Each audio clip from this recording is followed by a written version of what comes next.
What if something has been watching us for thousands of years, silently cataloguing our progress, waiting for the right moment to report back? Tonight's story comes from the suggestion of Michael Elliott. Thank you for this chilling idea. If you have video ideas you'd like to see, drop them in the comments below. And if you're enjoying these stories, don't forget to like and subscribe to Sleep Theories for more mysterious tales that blur the line between science and the unknown. The coffee had gone cold hours ago, but I kept sipping it anyway. 3:15 a.m. in northern Canada, and the only sounds were the hum of servers and the occasional crackle of static through my headphones. I'd been working as a contract technician for the Whitehorse Satellite Relay Station for 8 months now, and the isolation had become as familiar as breathing. My job wasn't glamorous. Monitor uplinks, clean signal noise, make sure commercial feeds didn't drop during the night shift when most people were asleep, and wouldn't notice if their satellite TV went dark for a few minutes. The work was methodical, almost meditative in its repetition. Check frequencies, log anomalies, file reports, night after night the same routine. That's why what I found that October evening stood out so starkly against the backdrop of mundane technical maintenance. Buried deep in the static of Channel 47, a frequency we used for overflow data from weather satellites, was something that shouldn't have been there. At first, I thought it was interference from the Aurora Borealis. The northern lights could play havoc with our equipment, especially during solar storm seasons. But as I isolated the signal and ran it through our standard noise reduction protocols, a pattern emerged. There was a pulse, clean, digital, repeating with mechanical precision. The delay between each pulse was exactly 13 seconds. I checked our satellite logs, cross-referencing every known orbital object that could be transmitting on that frequency. Commercial satellites, military birds, weather stations, even old Soviet hardware still tumbling through space decades after their missions ended. Nothing matched. The signal was coming from something that, according to our database, didn't exist. I printed out the frequency analysis and spectrum charts, my hands trembling slightly as the papers emerged from the laser printer. In 8 months of night shifts, I'd logged dozens of anomalies. Solar interference, atmospheric distortion, equipment malfunctions. But this was different. This was structured, intentional. As I stared at the printout, one thought kept circling through my mind. If this signal wasn't coming from any known satellite, then what was transmitting it? And more importantly, why had it taken me this long to notice something that was apparently broadcasting with the reliability of an atomic clock? I followed protocol and logged the anomaly in our incident management system. Signal source unknown, frequency 1420.4057 MHz, pulse duration 0.3 seconds, interval 13.0 seconds. I classified it as atmospheric interference and scheduled it for review by the day shift supervisor. The system immediately flagged my entry with a red warning box. Unidentified orbital source. Automatic escalation initiated. I'd never seen that message before. Within minutes, my terminal was automatically cross-referencing the signal against NORAD's satellite catalogue, then expanding to include classified military databases I didn't know our system had access to. The search results were the same across all databases. No matching orbital object found. My shift was supposed to end at 6 a.m, but I found myself staying late, compulsively checking the frequency every few minutes. The pulse was still there, still perfectly timed, still broadcasting from nowhere. When James Morrison arrived for the day shift at 7:30, I was still hunched over my workstation, surrounded by printouts and empty coffee cups. James had been working satellite communications since before I was born, a grizzled veteran who'd seen everything from Cold War spy satellites to modern GPS constellations. "You look like hell, Martinez," he said, settling into his chair with a grunt. "What kept you here so long?" I handed him the frequency analysis. Found something weird on Channel 47. System flagged it as unidentified orbital source. James studied the printouts, his weathered face growing increasingly tense. After several minutes of silence, he looked up at me with an expression I couldn't quite read. "Tom," he said quietly, "I need you to listen to me very carefully. You're going to delete this log entry. You're going to classify this as equipment malfunction. and you're not going to mention it to anyone else. But the signal is clean, James. This isn't equipment malfunction. Something is actually broadcasting. I said delete it. His voice carried a finality that made my stomach drop. Trust me on this one, kid. Some anomalies are better left unreported. You log something like this, and you'll invite the wrong kind of attention. The kind that ends careers. That night, I couldn't sleep. I kept thinking about the signal, the mechanical precision of those 13-second intervals, and I kept thinking about James's reaction, the way his face had gone pale when he saw the orbital trajectory calculations. When I returned to the station for my next shift 2 nights later, I checked channel 47 immediately. The pulse was still there, same frequency, same timing, same impossible source, but this time I didn't log it. I couldn't let it go. During my off hours, I found myself researching historical satellite anomalies, digging through declassified government documents and academic papers about space debris. Most of what I found was routine. Failed Soviet missions, American spy satellites that had gone dark during the Cold War, chunks of rockets and spacecraft that had broken apart and scattered across various orbits. But buried in a 1960 naval intelligence report I found through a Freedom of Information Act database, I discovered something that made my blood run cold. The document was heavily redacted, whole paragraphs blacked out with thick marker, but what remained was enough to confirm that I wasn't the first person to detect an unidentifiable signal from space. Classified, Eyes Only Naval Intelligence Division. Date, March 15th, 1960. Subject, anomalous orbital object. Ground-based radar stations have detected an object in polar orbit approximately 460 kilometers above Earth's surface. Object exhibits regular orbital characteristics, but does not match any known US or Soviet launch vehicle.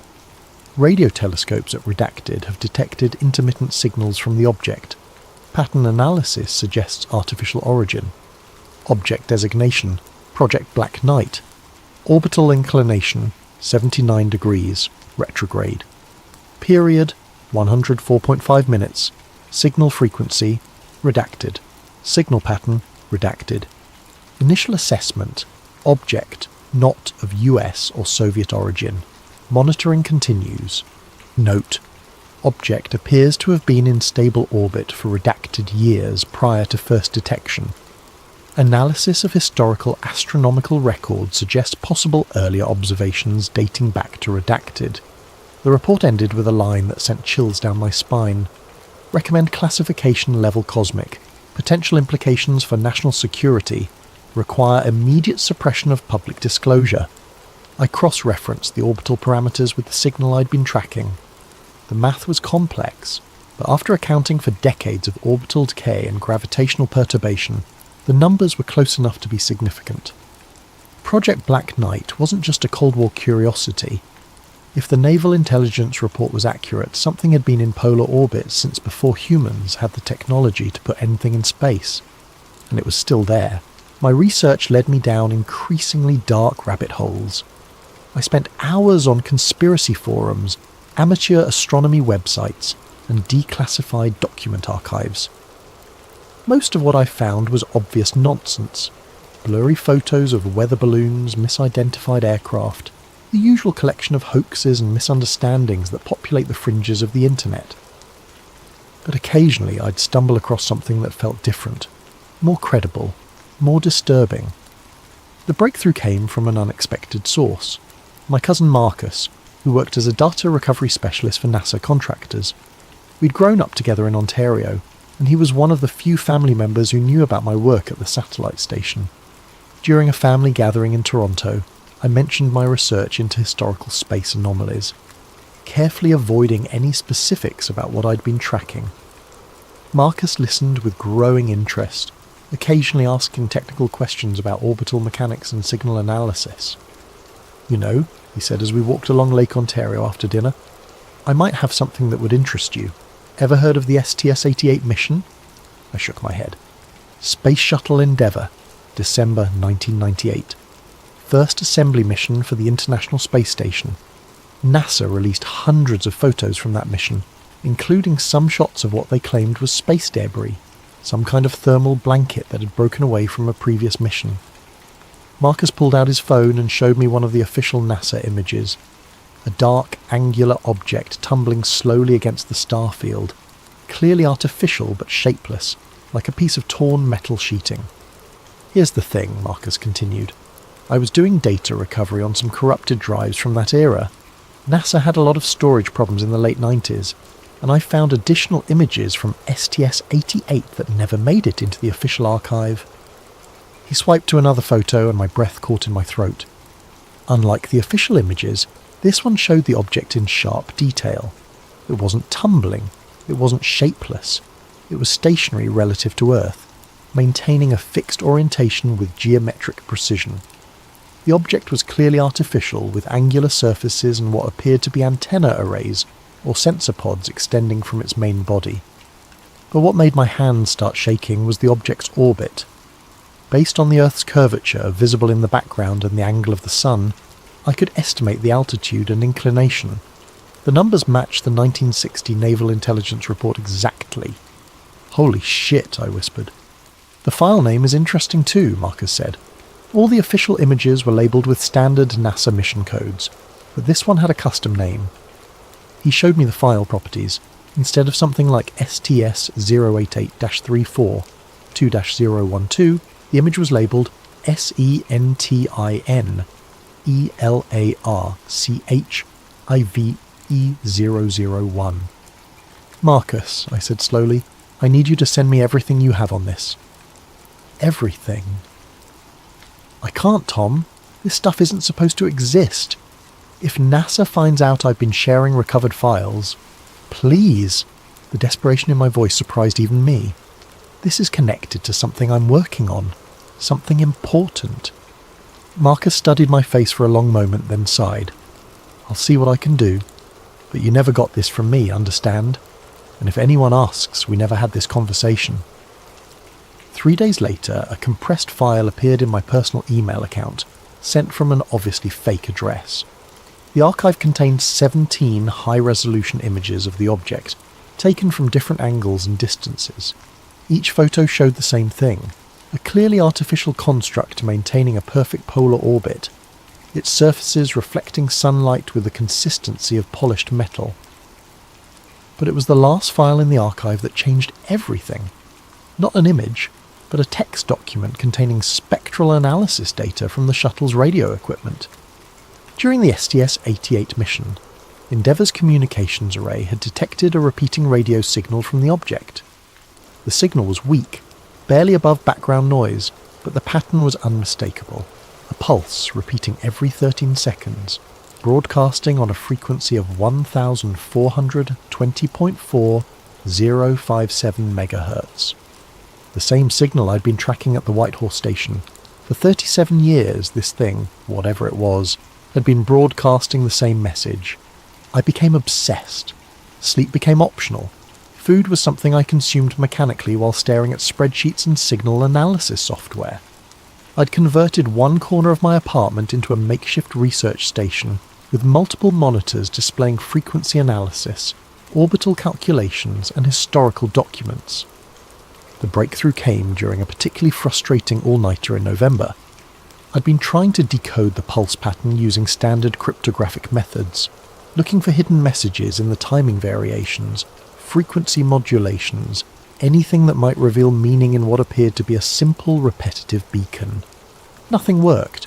The signal was maddeningly consistent. 13 seconds between pulses, no variation in frequency, no embedded data that I could detect with any conventional analysis tools. Then I had what felt like an epiphany, or maybe just the delirium of too much caffeine and too little sleep. What if I was overthinking this? What if the message wasn't in the complexity of the signal, but in its simplicity? I opened a binary converter and began transcribing the pulse pattern as ones and zeros. Each pulse was a 1, each 13-second gap was a 0. After an hour of careful logging, I had several hundred digits of binary code. The first few conversions gave me gibberish, random numbers that meant nothing. But then I tried interpreting the binary as coordinates, using different projection systems and datum references. That's when the pattern emerged. The binary string wasn't random. It was a sequence of latitude and longitude coordinates, encoded in a base 13 numerical system. 13 seconds between pulses, base 13 encoding.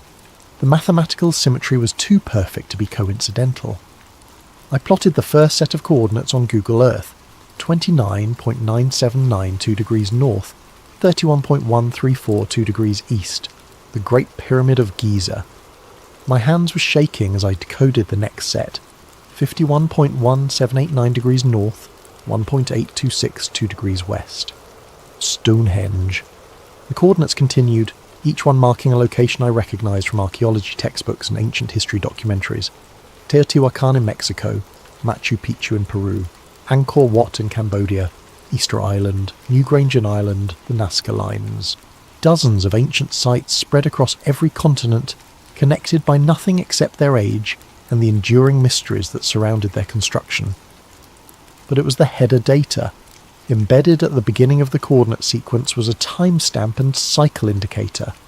Cycle, 13,000. Status, monitoring next. Report pending, 13,000 years. The approximate time span since the end of the last ice age, when human civilization began its rapid development from hunter-gatherer societies to the complex cultures that built the pyramids, Stonehenge, and all the other sites marked in the signal. I sat back in my chair, staring at the decoded message on my screen. The implications were staggering. If this signal was authentic, and every piece of evidence suggested it was, then something had been watching Earth for millennia, cataloguing the development of human civilization, marking the locations where our ancestors built their greatest monuments. The Black Knight satellite wasn't space junk or a secret government project. It was a sentinel, observer, a reporter, and according to the timestamp embedded in its signal, it was almost time to file its next report. The realization that something had been monitoring Earth for 13,000 years should have terrified me. Instead, I felt a strange sense of clarity, as if puzzle pieces I didn't even know existed were finally clicking into place. I spent the following weeks cross-referencing the coordinates from the signal with archaeological databases, looking for patterns in construction dates, architectural similarities, anything that might explain why these particular sites had been selected for monitoring. What I found challenged everything I thought I knew about human history. The sites weren't just ancient, they were specifically ancient in ways that suggested coordination across vast distances and time periods. The construction techniques used at Pumapunku in Bolivia showed striking similarities to methods used at Baalbek in Lebanon, despite being built by cultures that supposedly had no contact with each other. The astronomical alignments at Giza matched those found at Angkor Wat, separated by thousands of miles and hundreds of years, but it was the mathematical relationships that truly unsettled me. When I plotted all the coordinate points on a global map and began measuring the distances between them, I discovered that many of the sites were positioned according to precise geometric relationships. The distances formed triangles, pentagons, and complex polygons, with measurements that were exact multiples of fundamental mathematical constants. It was as if the entire planet had been surveyed by a single intelligence, with monitoring stations established according to a master plan that spanned continents and millennia. I began researching historical accounts of unexplained phenomena at these locations. What I found was a consistent pattern of reports across different cultures and time periods, describing strange lights in the sky, unusual atmospheric disturbances, and in some cases direct observations of metallic objects hovering above the ancient monuments.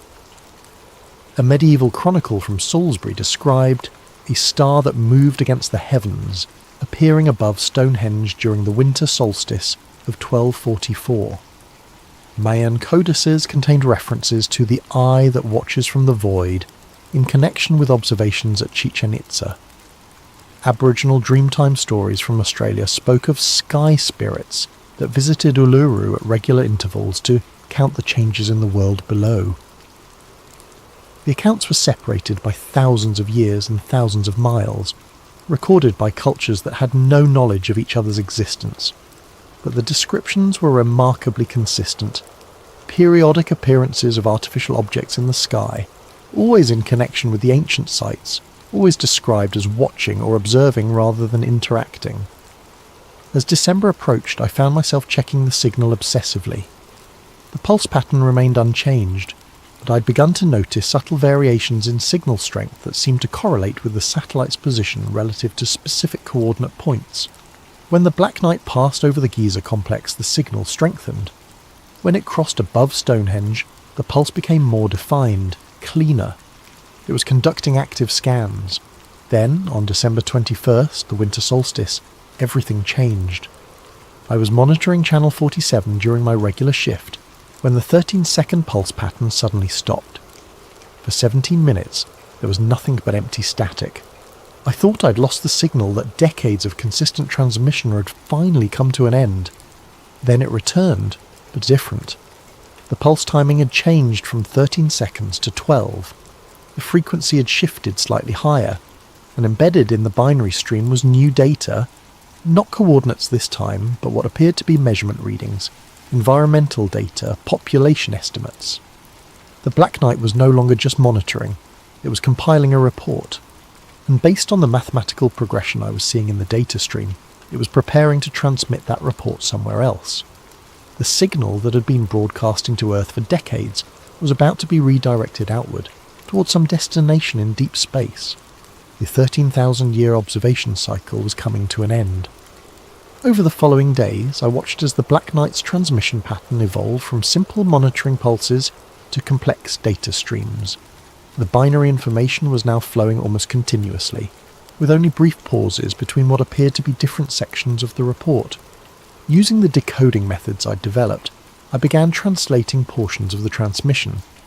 What I found was simultaneously fascinating and terrifying, a comprehensive analysis of human civilization from the perspective of something that had been watching us develop for millennia. The report contained detailed measurements of atmospheric composition changes over the past century, tracking the increase in carbon dioxide, methane and other industrial pollutants. Population growth rates were documented with mathematical precision, along with urbanization patterns and resource consumption data. But it was the sociological analysis that truly unsettled me. The transmission included assessments of human technological development, political organization, and social structures. The language was clinical, detached, like an anthropologist studying an isolated tribe. Species, status, transitional technology, level, type 0.7, civilization population, pressure, critical environmental impact, severe aggression index, high probability, matrix, self-termination, 75% intervention, threshold, exceeded. The implications were staggering. Whatever intelligence was behind the Black Knight didn't just observe, it made judgments. It assessed civilizations and apparently had protocols for intervention when certain thresholds were crossed. And according to its analysis, humanity had crossed those thresholds. I began researching historical accounts of civilizations that had disappeared suddenly, leaving behind only their monuments and mysteries. The Anasazi of the American Southwest, who abandoned their cliff cities overnight. The builders of Great Zimbabwe, whose advanced society vanished without explanation. The Easter Island civilization, which collapsed after reaching a population peak. In each case, the disappearances occurred shortly after periods of rapid population growth, environmental degradation, and social instability. The same conditions the Black Knight was now documenting for modern human civilization. The most chilling revelation came when I decoded a section of the transmission that contained historical data comparisons. The Black Knight had been observing Earth through multiple cycles, tracking the rise and fall of intelligent species across geological time periods. We weren't the first civilization it had monitored. We weren't even the first to reach our current level of technological development. According to the data stream, there had been at least 3 previous instances of intelligence emerging on Earth, each reaching roughly our current level of advancement before disappearing from the archaeological record. The gaps in the fossil record that paleontologists struggled to explain, the mysterious extinction events that punctuated Earth's history, they weren't random catastrophes, they were interventions. As I sat in my cramped apartment surrounded by printouts and glowing monitors, the full scope of what I'd discovered began to sink in.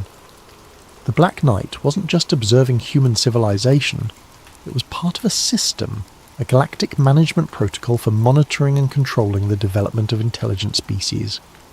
And according to its assessment, humanity's time was up. On January 3rd, everything changed again. I arrived at the White Horse Station for my regular shift to find the facility buzzing with activity. Technicians I'd never seen before were installing new equipment, and several men in dark suits were conducting interviews with the day shift personnel. James Morrison pulled me aside as I signed in.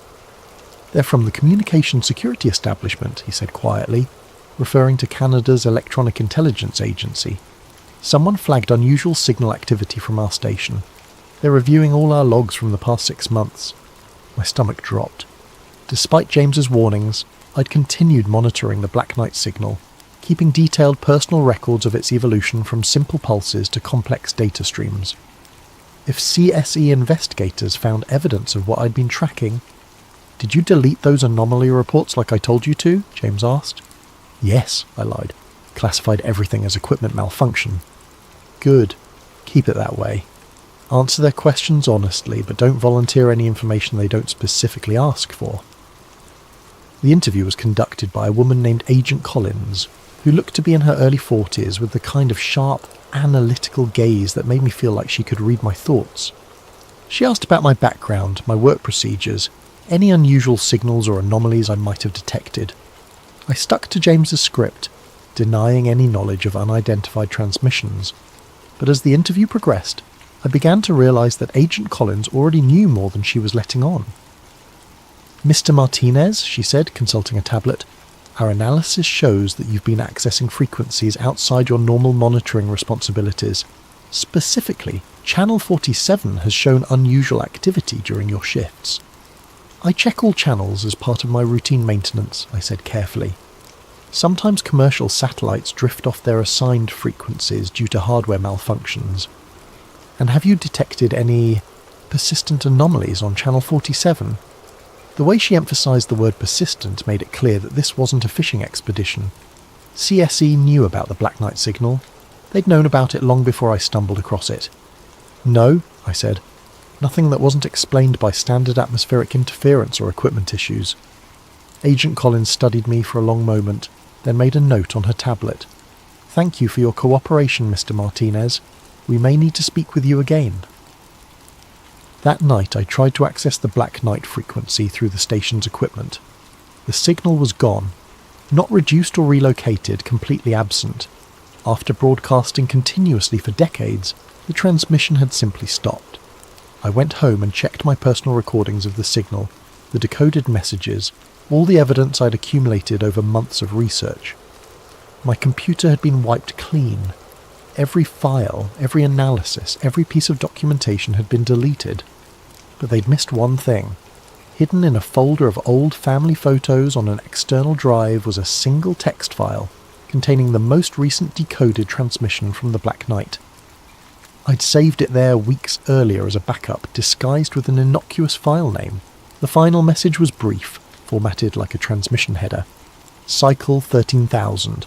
Complete assessment. Negative recommendation. Reset protocol authorized status. Signal terminating next contact. Cycle 13,001. 13,001. The next observation cycle wouldn't begin for another 13 millennia, but according to the transmission, there wouldn't be anything left to observe by then. The reset protocol had been authorized. In the weeks following the CSE investigation, I tried to return to normal life. I continued working my shifts at the satellite station, monitoring routine transmissions and filing standard reports. But I couldn't shake the feeling that I was living on borrowed time, that the countdown to something catastrophic had already begun. The signs started small. Unusual solar activity that disrupted satellite communications worldwide. Atmospheric disturbances that meteorologists couldn't explain. Reports from amateur astronomers of new objects appearing in Earth's orbital space. Objects that weren't listed in any official catalogues. Then the power grids began failing. The first blackout hit the northeastern United States in mid-February. affecting over 40 million people. Utility companies blamed equipment failures and cyber attacks, but the pattern of grid collapses suggested something more systematic. Power substations were failing in a sequence that followed major population centres, spreading outward from urban areas like ripples from a stone dropped in water. By March, the blackouts had spread across North America and into Europe. Transportation systems ground to a halt as traffic control networks failed. Communication satellites went dark. The internet, humanity's nervous system, began fragmenting as server farms lost power, and fibre optic cables were mysteriously severed. I watched the collapse unfold from the relative isolation of the Whitehall station, one of the few facilities that remained operational due to its hardened infrastructure and independent power systems. But even our equipment was showing signs of stress. Signal noise was increasing daily, and we were detecting electromagnetic anomalies that our instruments couldn't properly analyse. Then I saw them during a clear night in late March. I was conducting routine maintenance on our satellite dishes when movement in the sky caught my attention. At first, I thought they were aircraft, dark shapes silhouetted against the stars, moving with the steady purpose of commercial airliners. But their flight patterns were wrong. They moved in perfect formation, accelerating and decelerating in ways that defied conventional physics. And they were completely silent, casting shadows against the aurora borealis without producing any engine noise or exhaust signatures. I counted at least 20 objects, all roughly cylindrical in shape, arranged in a geometric pattern that reminded me of the coordinate relationships I'd discovered in the Black Knight transmission. They maintained their formation for almost an hour before accelerating upward and disappearing into the night sky. The next morning brought reports of similar sightings from around the world. Military bases, government facilities, and major population centres were all experiencing flyovers by unidentified craft. But unlike traditional UFO sightings, these objects weren't hiding. They moved openly through controlled airspace, ignored attempts at radio communication, and demonstrated technology that was decades beyond anything in human arsenals. The governments of the world responded predictably. Emergency sessions of the United Nations, military mobilizations, attempts to establish communication with the unknown visitors. But it was already too late for diplomacy. The intervention had begun. The end came not with explosions or invasions, but with a systematic dismantling of the infrastructure that supported modern civilization. Over the course of 6 weeks, humanity's technological achievements simply stopped working. Power grids failed permanently, their control systems corrupted by signals that technicians couldn't trace or repair. Satellites tumbled out of orbit, their electronics fried by precisely targeted electromagnetic pulses. Transportation networks collapsed as traffic control systems, GPS networks, and communication relays went dark simultaneously. But the most devastating attack came through our information systems. Every computer network connected to the internet experienced simultaneous cascade failures. Not viruses or malware, but complete hardware corruption that rendered electronic devices inert. Decades of digital records, scientific databases, cultural archives, all of it vanished in a matter of hours. Humanity's collective memory was being systematically erased. From my position at the Whitehall station, I watched civilization crumble with the detached fascination of an anthropologist observing the collapse of an ant colony. Our isolated facility continued operating on emergency power, but we were cut off from the outside world, reduced to monitoring radio frequencies that carried increasingly desperate communications from military units, government officials, and civilian groups trying to coordinate response efforts. The pattern became clear within days. This wasn't random destruction. It was selective elimination of human technological capability while leaving the natural environment intact. Cities were losing power and communications, but forests remained untouched. Industrial facilities were shutting down, but agricultural areas showed no signs of interference. It was a reset protocol, exactly as the Black Knight transmission had indicated. Human civilization was being systematically returned to a pre-technological state, wiped clean like a computer hard drive being prepared for a fresh installation. The cylindrical craft I'd observed became a common sight, appearing over major population centres and conducting what appeared to be systematic surveys. Occasionally they would deploy smaller objects that descended into urban areas before returning to the mother ships. Witnesses described these smaller craft as conducting detailed scans of infrastructure, mapping systems, documenting the extent of human technology before methodically disabling it. No weapons were used, no violence was reported. The intervention was conducted with the clinical efficiency of pest control specialists eliminating an infestation. By April, the collapse was complete.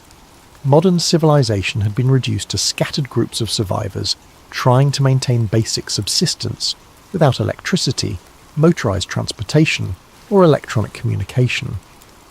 The population centres that had housed billions of people were becoming uninhabitable as water treatment systems failed, food distribution networks collapsed, and medical facilities lost the ability to maintain life support equipment. The reset was working exactly as designed. I remained at the White Horse Station until the emergency generators finally ran out of fuel in mid-May. By then, most of my colleagues had left to find their families or join survivor communities that were forming in rural areas. The Canadian government had ceased to exist in any meaningful sense, and emergency services had collapsed along with the rest of the technological infrastructure. But I stayed, compulsively monitoring the radio frequencies for any sign that the Black Knight satellite was still active. On my final night at the station, powered by the last few hours of battery backup, I detected a weak signal on channel 47. It wasn't the familiar 13-second pulse pattern. This was a new transmission, a brief status update broadcast once every hour. Reset protocol, 97% complete population, reduction within parameters, environmental restoration, initiated monitoring, reduced schedule, status, cycle 13001 preparation, 97% complete. Humanity's technological civilization had been almost entirely eliminated, reduced to scattered pockets of survivors who would need generations to rebuild even basic industrial capability. The population that had numbered nearly 8 billion was rapidly declining as urban areas became uninhabitable and medical infrastructure ceased to function. But some would survive. The transmission indicated that complete extinction wasn't the goal, just reduction to sustainable levels and elimination of technological capability. The survivors would eventually rebuild, develop agriculture, establish new settlements. In a few thousand years they might even rediscover metallurgy and basic machines. And when they did, the Black Knight would be waiting, watching, counting down the years until the next assessment cycle. I left the station on foot, carrying only basic supplies and the handwritten notes I'd managed to preserve from my research. The roads were already becoming overgrown as nature began reclaiming the infrastructure humanity had abandoned. In the distance I could see one of the cylindrical craft conducting what appeared to be a final survey flight, documenting the results of the reset protocol. As I walked south toward what remained of civilization, I thought about the ancient monuments scattered across the world. The pyramids, Stonehenge, Machu Picchu, all the sites that had been marked in the Black Knight's coordinate database. They were the only human constructions that had survived previous reset cycles, monuments built by civilizations that had reached technological advancement and then been systematically returned to a pre-industrial state. The stones would remain long after our cities crumbled to dust. Future archaeologists, if humanity survived long enough to develop archaeology again, would study them as mysteries, wondering how primitive societies could have constructed such precise and massive monuments.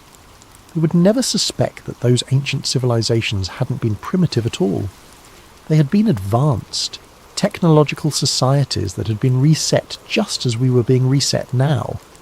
The monuments weren't primitive constructions, they were survivors, the only traces of lost civilizations that had been allowed to remain as markers for future observation cycles.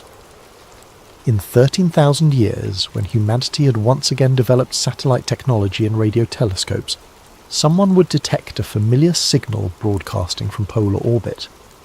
A pulse pattern repeating every 13 seconds, carrying coordinates that marked the locations of mysterious ancient ruins scattered across the planet.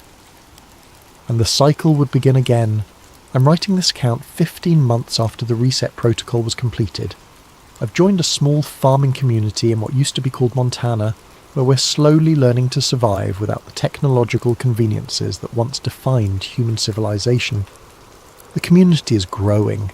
We've established basic agriculture, learned to preserve food without refrigeration, developed communication networks using drums and signal fires. Children are being born who will grow up never knowing what electric lights looked like, or how it felt to communicate instantly with someone on the other side of the world. In many ways, it's a peaceful existence.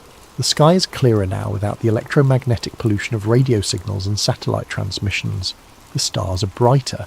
During winter nights, when the aurora borealis dances across the northern horizon, I sometimes think I can see the Black Knight satellite passing overhead, a tiny point of reflected sunlight maintaining its eternal vigil. But I know this peace is temporary. Humanity is resilient, adaptable, curious. We'll rebuild. We'll rediscover metallurgy and chemistry and electronics. We'll develop radio technology and eventually satellite communications. We'll once again reach for the stars with the arrogant confidence that we're alone in the universe, and when we do, something will be waiting for us. 3 nights ago, I was awakened by a sound.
The coffee cup trembles in my weathered hands as I speak these words for the first time in 53 years. My name is Detective Raymond Kowalski, retired SFPD, and I'm dying. The doctors give me 3 months, maybe 4 if I'm lucky. But luck ran out for me the day I opened that damned Alcatraz file. They said Frank Morris and the Anglin brothers drowned in the frigid waters of San Francisco Bay on June 11th, 1962. The FBI closed the case. The warden slept easy. America's most infamous prison maintained its perfect record. But I found things I was never meant to see. Things that made me understand why some truths are buried deeper than bodies. This is my confession. Not of crimes I committed, but of the crime I witnessed. The systematic erasure of 3 men who may have pulled off the impossible, only to disappear into something far worse than death. If you're listening to this recording, it means I'm gone, and maybe, just maybe, the truth can finally surface from the depths where it's been drowning all these years. It was October 1968 when Lieutenant Carson dropped the manila folder on my desk like it was radioactive.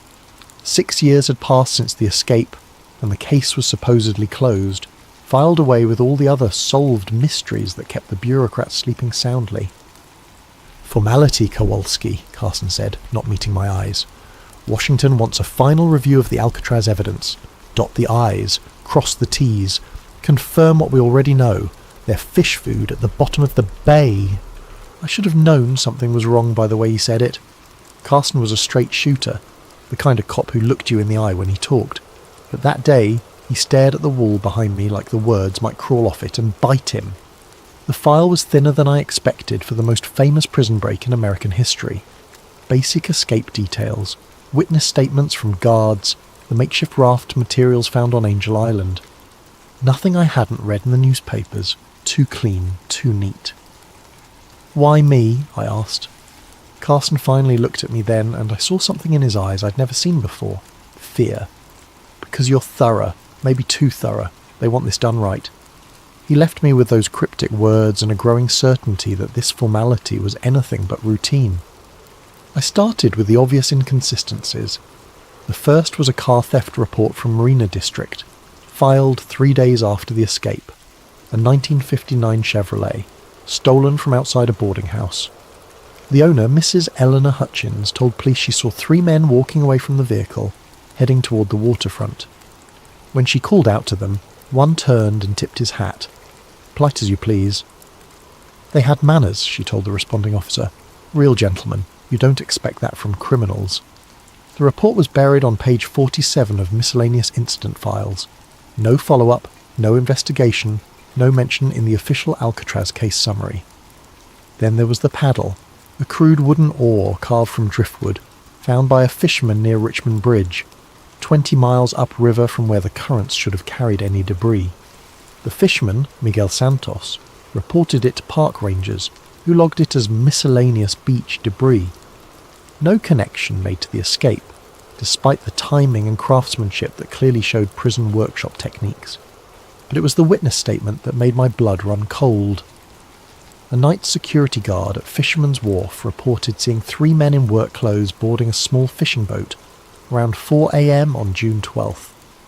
One of them had distinctive ears, prominent, almost pointed, just like John Anglin's mugshot description. The guard's statement was taken, filed, and apparently forgotten. When I tried to interview him, I learned he'd quit his job 2 weeks after the incident and moved back to Oregon. No forwarding address. "Don't dig too deep on this one, Ray," Carson warned me when I briefed him on my preliminary findings. "Some stones are better left unturned." That's when I knew I was onto something bigger than a prison break. The Anglin family farm in Ruskin, Florida felt like stepping into a different century. Spanish moss hung from ancient oaks, and the humid air carried the scent of orange blossoms and old secrets.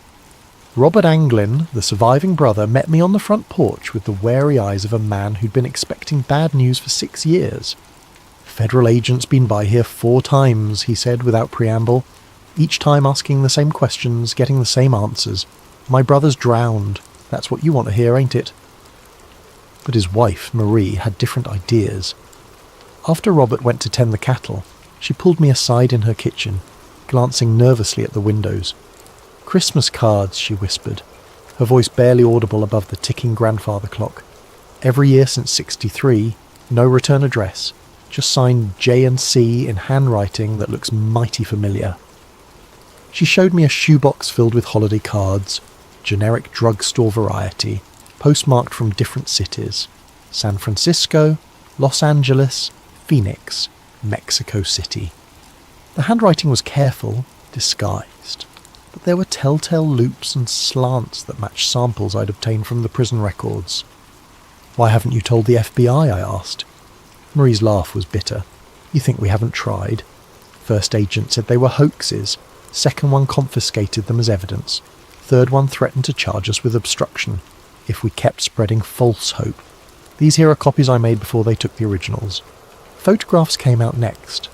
3 pictures, slightly blurry, showing 2 men in work shirts standing outside what appeared to be a South American cantina. The faces were partially obscured by shadows and hat brims, but the bone structure, the posture, the way one man favoured his left leg, it all matched the Anglin brothers' physical profiles. Woman from church. Her daughter married a missionary, sent these from Brazil in '65, Marie explained. Said these 2 Americans worked construction jobs, paid cash, kept to themselves, spoke English with Florida accents. I studied the photos with a magnifying glass.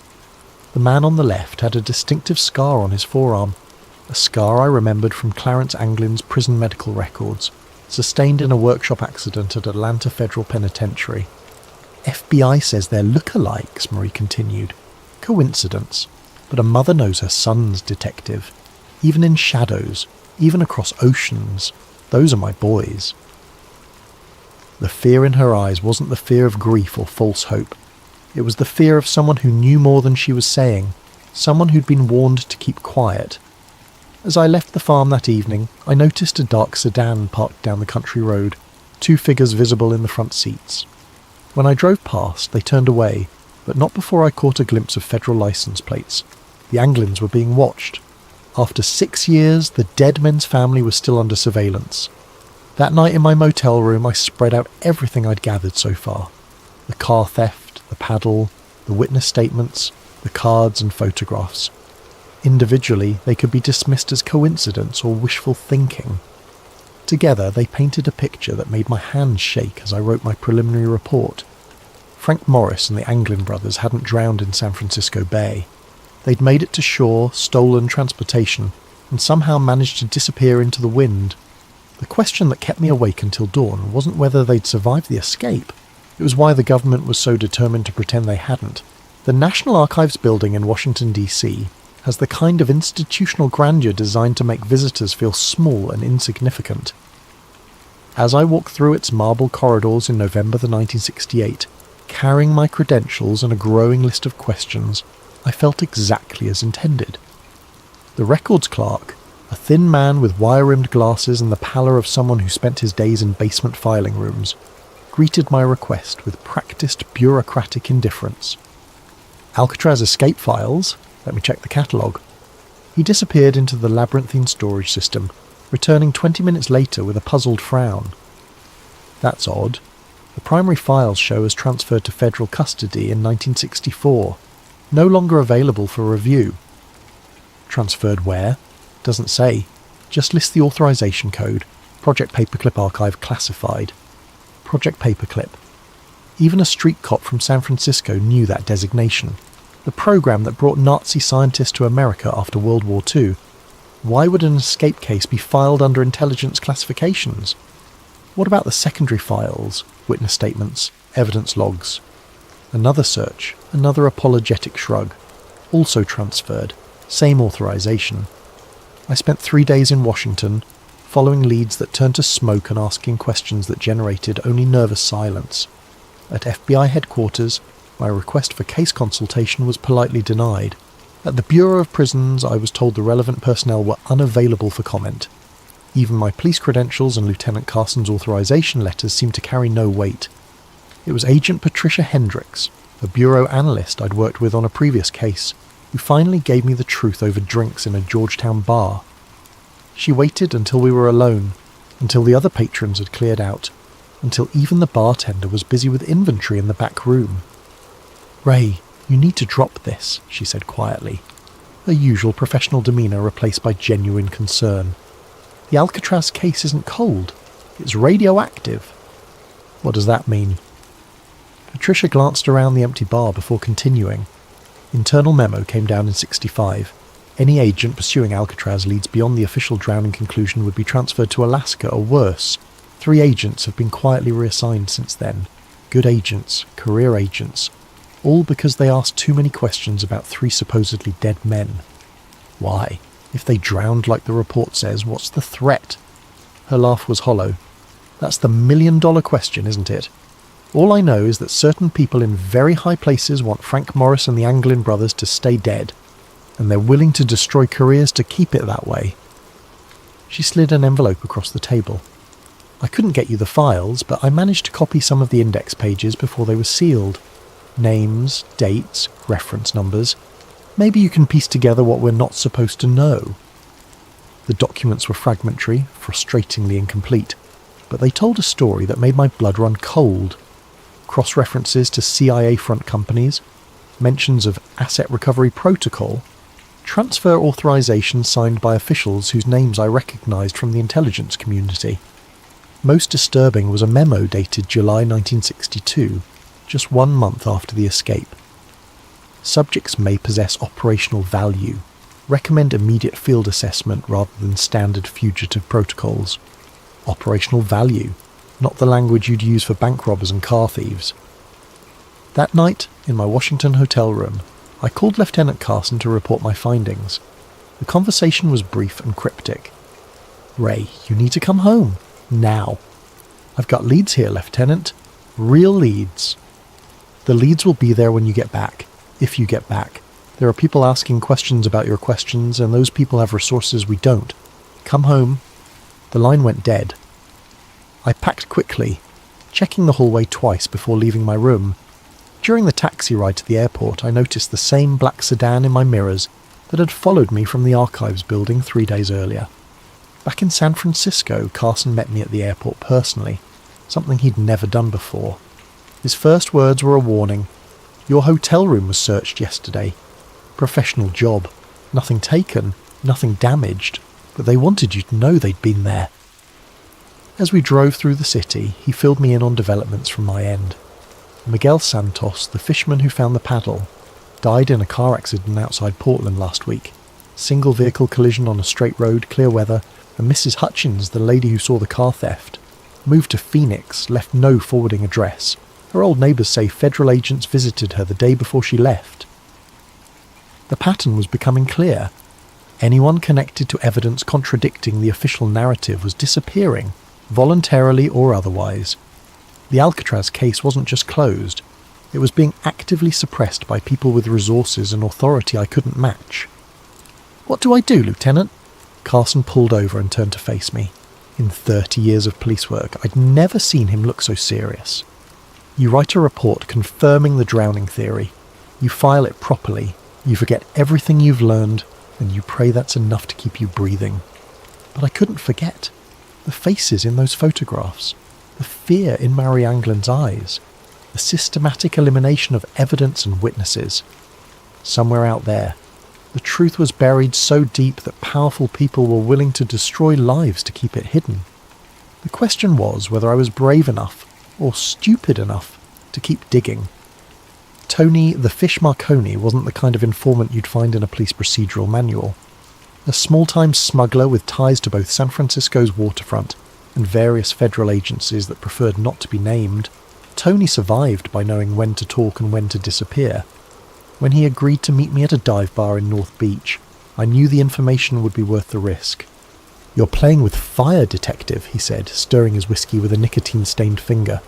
"The Alcatraz thing? That ain't just a prison break, that's connected to some heavy government business." "What kind of business?" Tony glanced around the dim bar, noting the exits, the other patrons, the bartender's attention. Old habits from a life lived in the shadows. "You ever hear of something called the Prometheus Group?" I shook my head. "Private contractors, black budget operations, the kind of people who make problems disappear for Uncle Sam. Word on the street is they were running recruitment out of the Bay Area in the early 60s, looking for specific types, intelligent, adaptable, morally flexible, men who'd already proven they could operate outside the law." The implications hit me like a physical blow. "You're saying Morris and the Anglins were recruited?" "I'm saying Morris had an IQ of 133 and a talent for planning that impressed even the prison psychologists. The Anglin brothers were mechanical geniuses who could improvise solutions from scrap metal and determination. During the Cold War, those were valuable skills." Tony drained his whiskey and signalled for another. "Think about it. 3 men plan the perfect escape from America's most secure prison. They disappear without a trace, despite the biggest manhunt in federal history. Either they're criminal masterminds beyond anything we've seen, or they had help. Professional help. What kind of help? The kind that comes with new identities, transportation, and assignments in places where questions aren't asked. South America was crawling with intelligence operations in the 60s. Cuba, Chile, Brazil. All potential flashpoints that needed experienced operators who couldn't be traced back to Washington. The theory was insane, but it explained the evidence I'd uncovered.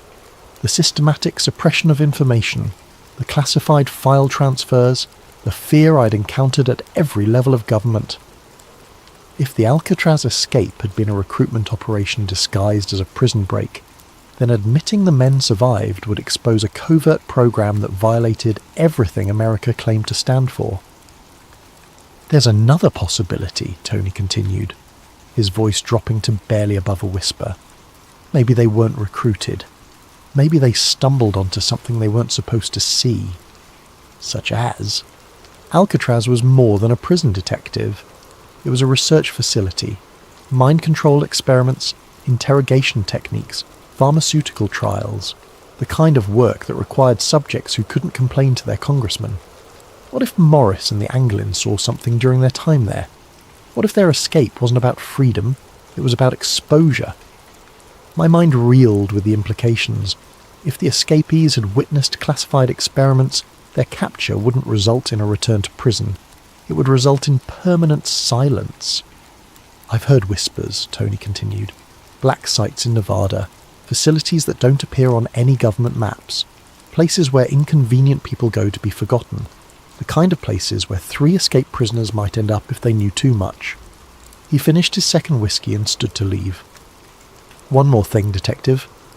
You know why they call it the Prometheus Group? I shook my head. Prometheus stole fire from the gods and gave it to humanity. The gods punished him by chaining him to a rock where eagles ate his liver for eternity. Some gifts come with a price that never stops being paid. After Tony left, I sat in that dim bar for another hour, trying to process what he'd told me. 3 theories, each more disturbing than the last. Theory 1. Cold War recruitment. The escape was facilitated by intelligence agencies looking for deniable assets. Morris and the Anglins were extracted, given new identities, and deployed to international hotspots where their criminal skills could serve national interests. Theory 2. Witness protection in reverse. The men had seen classified activities at Alcatraz and escaped to avoid being silenced. Their continued existence threatened to expose government programs that officially didn't exist. Theory 3. The darkest possibility. They were captured alive after the escape and disappeared into the black site system, spending the rest of their lives as test subjects or interrogation practice for intelligence agencies that viewed them as expendable assets. Each theory explained the evidence I'd gathered. Each theory justified the extreme measures taken to suppress the truth. And each theory meant that Frank Morris and the Anglin brothers faced something far worse than drowning in San Francisco Bay. They faced erasure from history itself. 6 months later, against direct orders from Lieutenant Carson and my own better judgment, I found myself on a flight to Rio de Janeiro. The lead had come through Tony Marconi's network, a bartender in Ipanema who claimed to remember 2 American men matching the Anglin's description, regulars at his establishment from 1971 to 1978. They paid cash, spoke little Portuguese, and never talked about their past, the bartender Carlos told me through a translator. But they were different from other expatriates, more careful, always watching the exits, never sitting with their backs to the door. The description matched surveillance training, the kind of operational security taught to intelligence assets. Carlos produced a photograph taken during a Christmas party in 1975.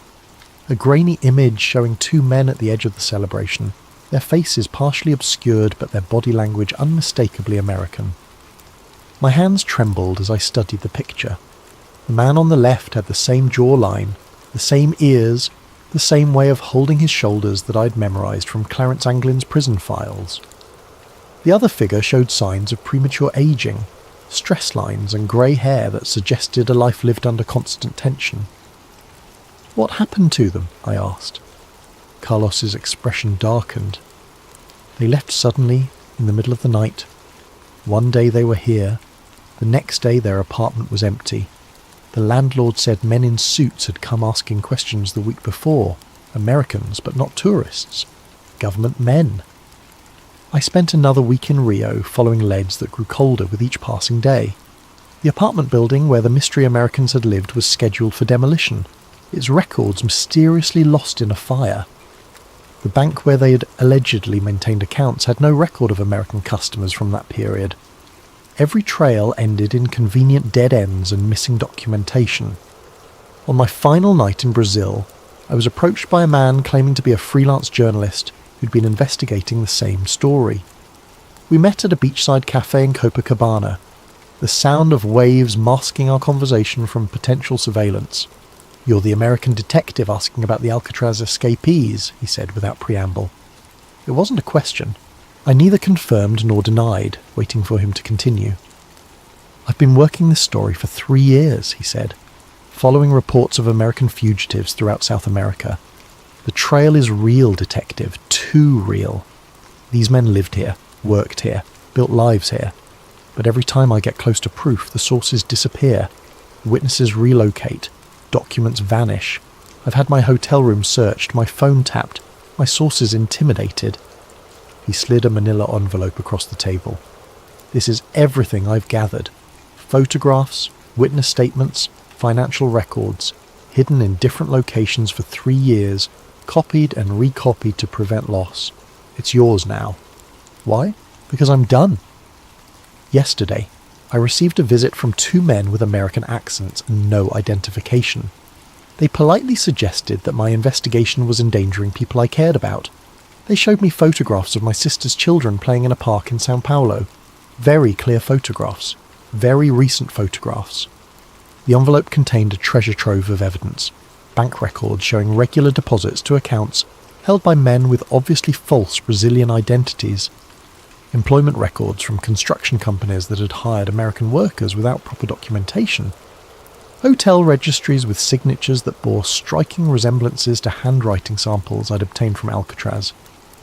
Most compelling was a photograph dated 1976 showing 3 men at a construction site in the Amazon basin. 2 matched the Anglin brothers' physical descriptions. The third was older, lean, with the kind of penetrating stare I remembered from Frank Morris's mugshot. All 3 wore work clothes and hard hats, looking like ordinary labourers except for their distinctly American postures and expressions. But like every other lead I'd followed, this one ended in frustration and fear. When I tried to contact the construction company, I learned it had been dissolved in 1979. The site where the photograph was taken was now underwater, flooded by a dam project that had relocated the entire local population. The pattern was always the same. Evidence of survival followed by systematic elimination of that evidence. Either I was chasing ghosts or someone with vast resources was staying 1 step ahead of every investigation. My flight back to San Francisco was delayed by mysterious mechanical problems. During the 6-hour layover in Mexico City, I noticed the same 2 men in different locations throughout the terminal. Always at a distance, always watching, never making direct contact. When I finally boarded the plane, they weren't among the passengers. Lieutenant Carson met me at San Francisco International with news that made my blood run cold. Federal marshals raided your apartment yesterday, Ray. Warrant signed by a judge I've never heard of, for evidence in a case they wouldn't specify. They took everything. Your files, your notes, your photographs, everything connected to Alcatraz.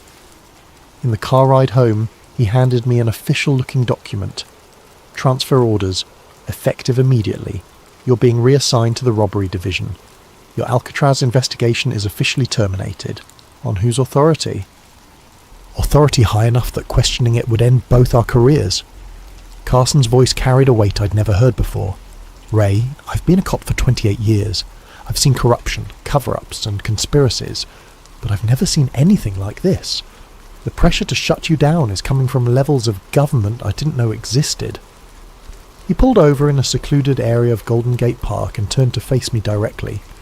Whatever you found down there, whatever you think you know, it's not worth your life. These people have made careers disappear for asking the wrong questions. They can make people disappear too. As he spoke, a black sedan with government plates drove slowly past us, its occupants clearly visible through tinted windows that somehow allowed us to see their faces while hiding their expressions.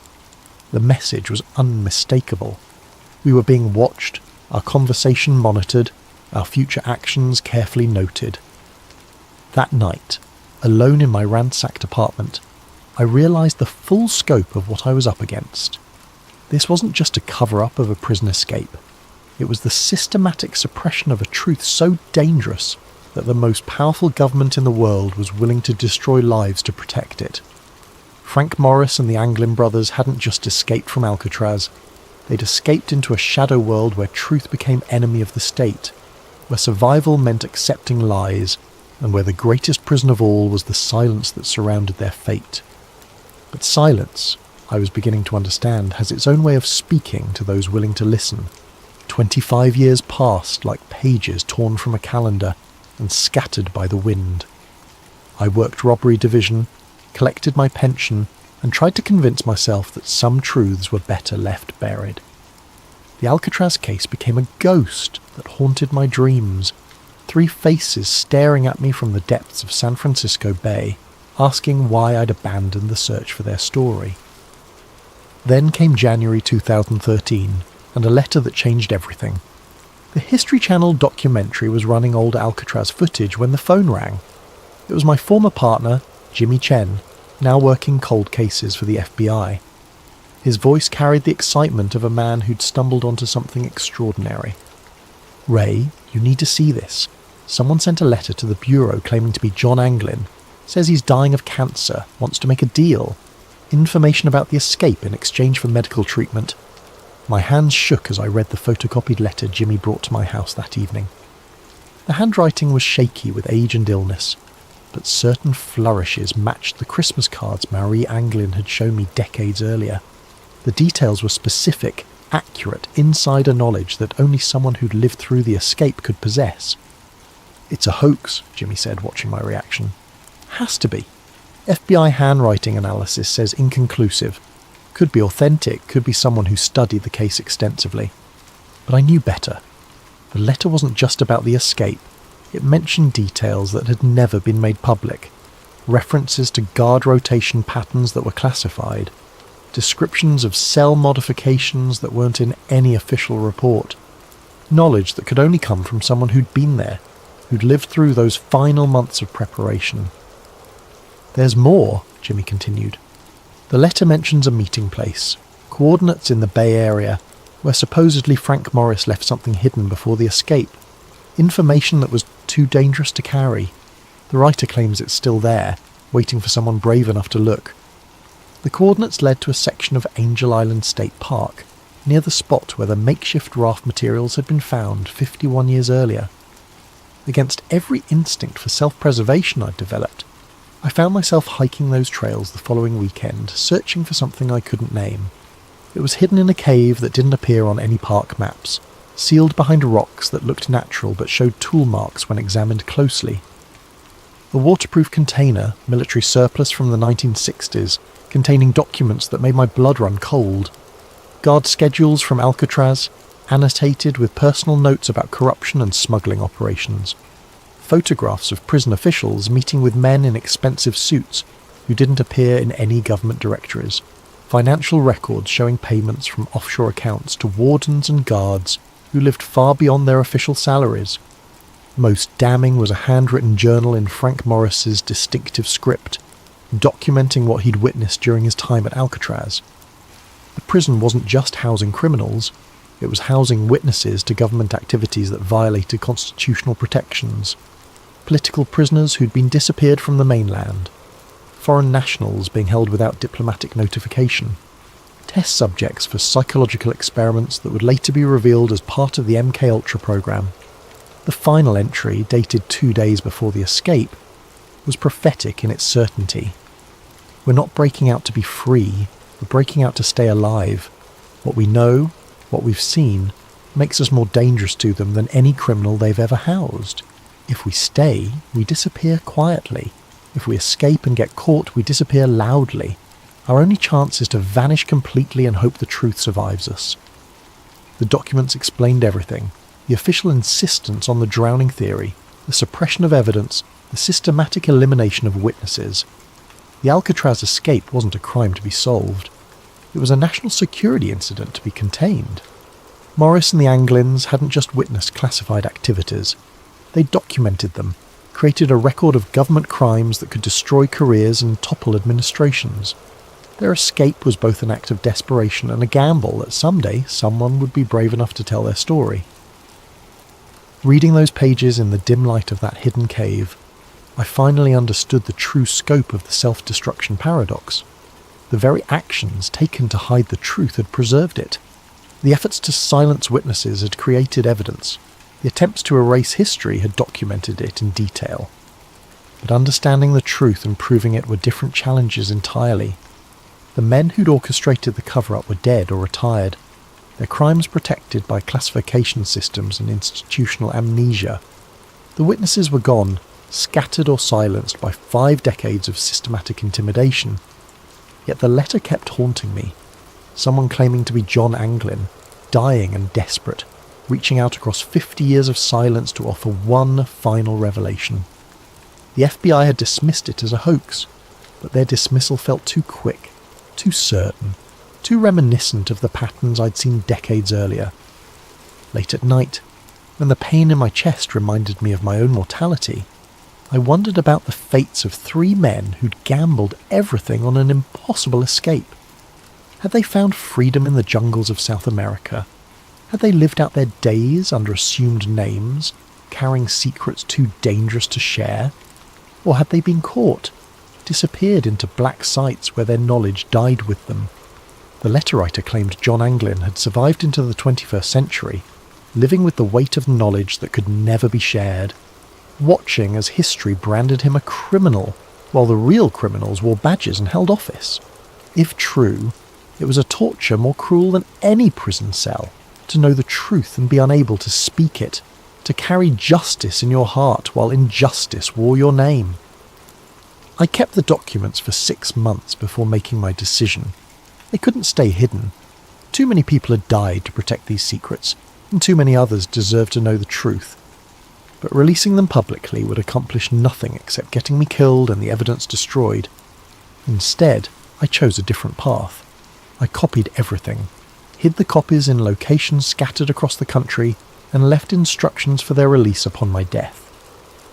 If the government wanted to suppress the truth, they'd have to do it posthumously, when I could no longer be intimidated or eliminated. The original documents I returned to their hiding place on Angel Island, along with my own written account of the investigation.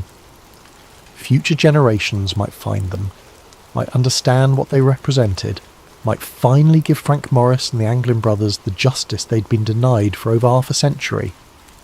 But justice, I was learning, was a luxury the living could rarely afford. It was a gift we could only leave for the dead, a truth we could only speak when our own voices had been silenced. The morphine makes it difficult to focus, but I need to finish this recording while I still can. The doctors say hours now, maybe a day if I'm stubborn enough to fight the inevitable. I've been fighting for 78 years. What's one more battle against the darkness?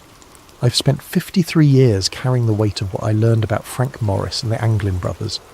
53 years of waking up in cold sweats, wondering if today would be the day federal agents knocked on my door with a permanent solution to my inconvenient knowledge. 53 years of looking over my shoulder, checking my rearview mirror, and jumping at unexpected phone calls. The truth is a heavy burden when you're carrying it alone. I don't know if Frank Morris and the Anglin brothers lived out their days in Brazilian freedom, sipping caipirinhas on Ipanema Beach and laughing at the federal agents who'd spent decades searching for their corpses. I don't know if they died namelessly in some government facility, their final words lost in soundproof rooms designed to swallow screams. But I do know this with absolute certainty. They didn't drown in San Francisco Bay on June 11th, 1962. The evidence was always there for anyone brave enough to look past the official narrative. The car theft, the witness statements, the photographs from South America, the Christmas cards signed with familiar initials, each piece individually dismissed as coincidence or hoax, but collectively forming a picture of survival that powerful people needed to deny. The government's insistence on the drowning theory wasn't about maintaining Alcatraz's reputation or protecting prison security. It was about hiding activities that violated every principle America claimed to represent. The research programs, the intelligence operations, the systematic elimination of witnesses, all of it justified by national security classifications that turned constitutional protections into classified waste paper. Morris and the Anglins weren't just criminals who pulled off the perfect escape. They were inconvenient witnesses to state-sanctioned crimes, men whose continued existence threatened to expose a shadow government that operated beyond law, beyond oversight, beyond accountability. Their escape became their crime, their knowledge became their death sentence, their survival became a national security threat that required decades of cover-ups, intimidation, and murder to contain. I've left evidence of everything I'd discovered, hidden in multiple locations protected by legal arrangements that will trigger automatic release upon my death. Some truths are too important to die with the men who discover them. The morphine is winning now, and the room is getting darker. But before I fade away, I want to leave you with this final thought. Alcatraz was never escape-proof because its walls were too high or its waters too cold. It was escape-proof because the government made survival more dangerous than imprisonment, freedom more terrifying than captivity. The greatest prison isn't built with stone and steel. It's built with silence and fear, with official denials and convenient accidents, with careers destroyed and witnesses disappeared. Frank Morris and the Anglin brothers didn't die in San Francisco Bay. The Bay didn't kill them. The silence did. And silence. Silence is the strongest prison of all. But even silence eventually comes to an end. Recording ends with the sound of steady breathing that gradually grows fainter, until only the mechanical hum of hospital equipment remains. Found among Detective Raymond Kowalski's personal effects, along with detailed instructions for the release of sealed documents and recordings. To whoever finds this recording and follows the trail I've left behind, my name was Detective Raymond Kowalski, badge number 2847, San Francisco Police Department. I died on December 20th, 2021, at 3:17 a.m., alone except for the ghosts of 3 men whose story I spent a lifetime trying to tell. If you're reading this, it means the legal mechanisms I put in place have been triggered. Safety deposit boxes in 7 different states will have been opened. Law offices in 4 different cities will have released sealed documents. Digital files stored in multiple secure locations will have been automatically transmitted to journalists, historians, and government oversight committees. I've spent 53 years preparing for this moment, the moment when my voice could finally break the silence that has protected one of the greatest cover-ups in American history. The documents you now have access to represent only a fraction of what was hidden. For every piece of evidence I managed to preserve, dozens more were destroyed by people who understood that truth was their greatest enemy. But what remains is enough. Enough to prove that Frank Morris and the Anglin brothers survived their escape from Alcatraz. Enough to demonstrate the systematic suppression of evidence by multiple government agencies. Enough to show that the official narrative was a carefully constructed lie designed to protect state secrets more valuable than human lives. I need you to understand something. The men who orchestrated this cover-up weren't comic book villains twirling their mustaches in shadowy rooms.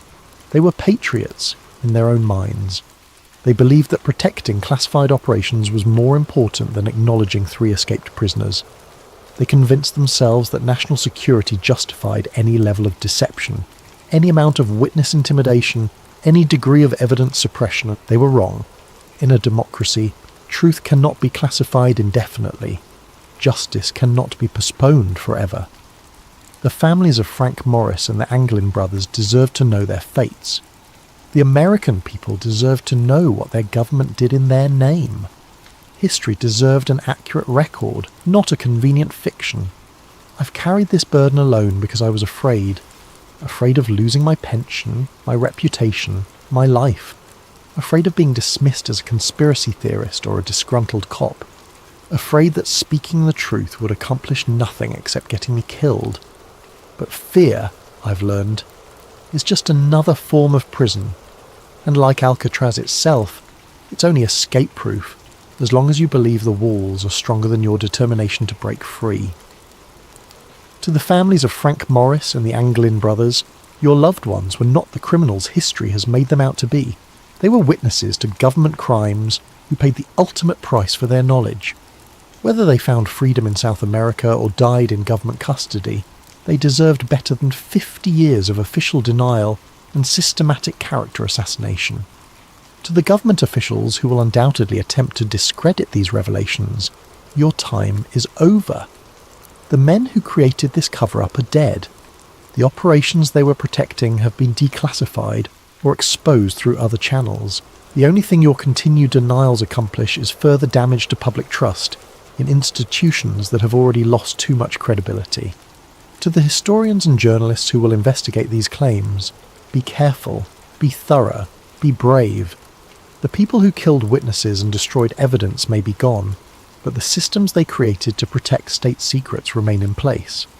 Truth-telling is still a dangerous profession in America. To Frank Morris, John Anglin, and Clarence Anglin, wherever your final resting places may be, your story is finally being told. Your truth is finally being spoken.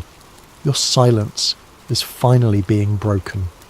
You escaped from Alcatraz on June 11th, 1962. You survived the waters of San Francisco Bay. You lived beyond that night, whatever your ultimate fates may have been. History will remember you not as the criminals who failed to escape, but as the men who succeeded too well for the government's comfort. Your greatest escape wasn't from prison. It was from the official narrative that tried to erase you from history. That escape, at least, was permanent. Final statement for the record. I, Detective Raymond Kowalski, being of sound mind and facing imminent death, do hereby swear under oath that every statement in this recording and its accompanying documents represents the truth as I discovered it through my official investigation into the Alcatraz escape of 1962. I have knowingly risked my career, my safety, and my life to preserve this information. I have done so not for personal gain or professional advancement, but because I believe that in a democracy, truth belongs to the people, not to the bureaucrats who find it inconvenient. If my death occurs under suspicious circumstances, if these documents are somehow suppressed or discredited, if this recording mysteriously disappears, let it stand as evidence that the cover-up I've documented continues to claim lives. But if this message reaches you intact, if the truth I've preserved finally sees daylight, then maybe, just maybe, the strongest prison of all has finally been breached. The silence is broken, the truth is free, and Frank Morris and the Anglin brothers can finally rest in peace, knowing their story has been told. Badge 2847, signing off for the final time.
A massive thank you to Vortex9119 for this incredible video suggestion.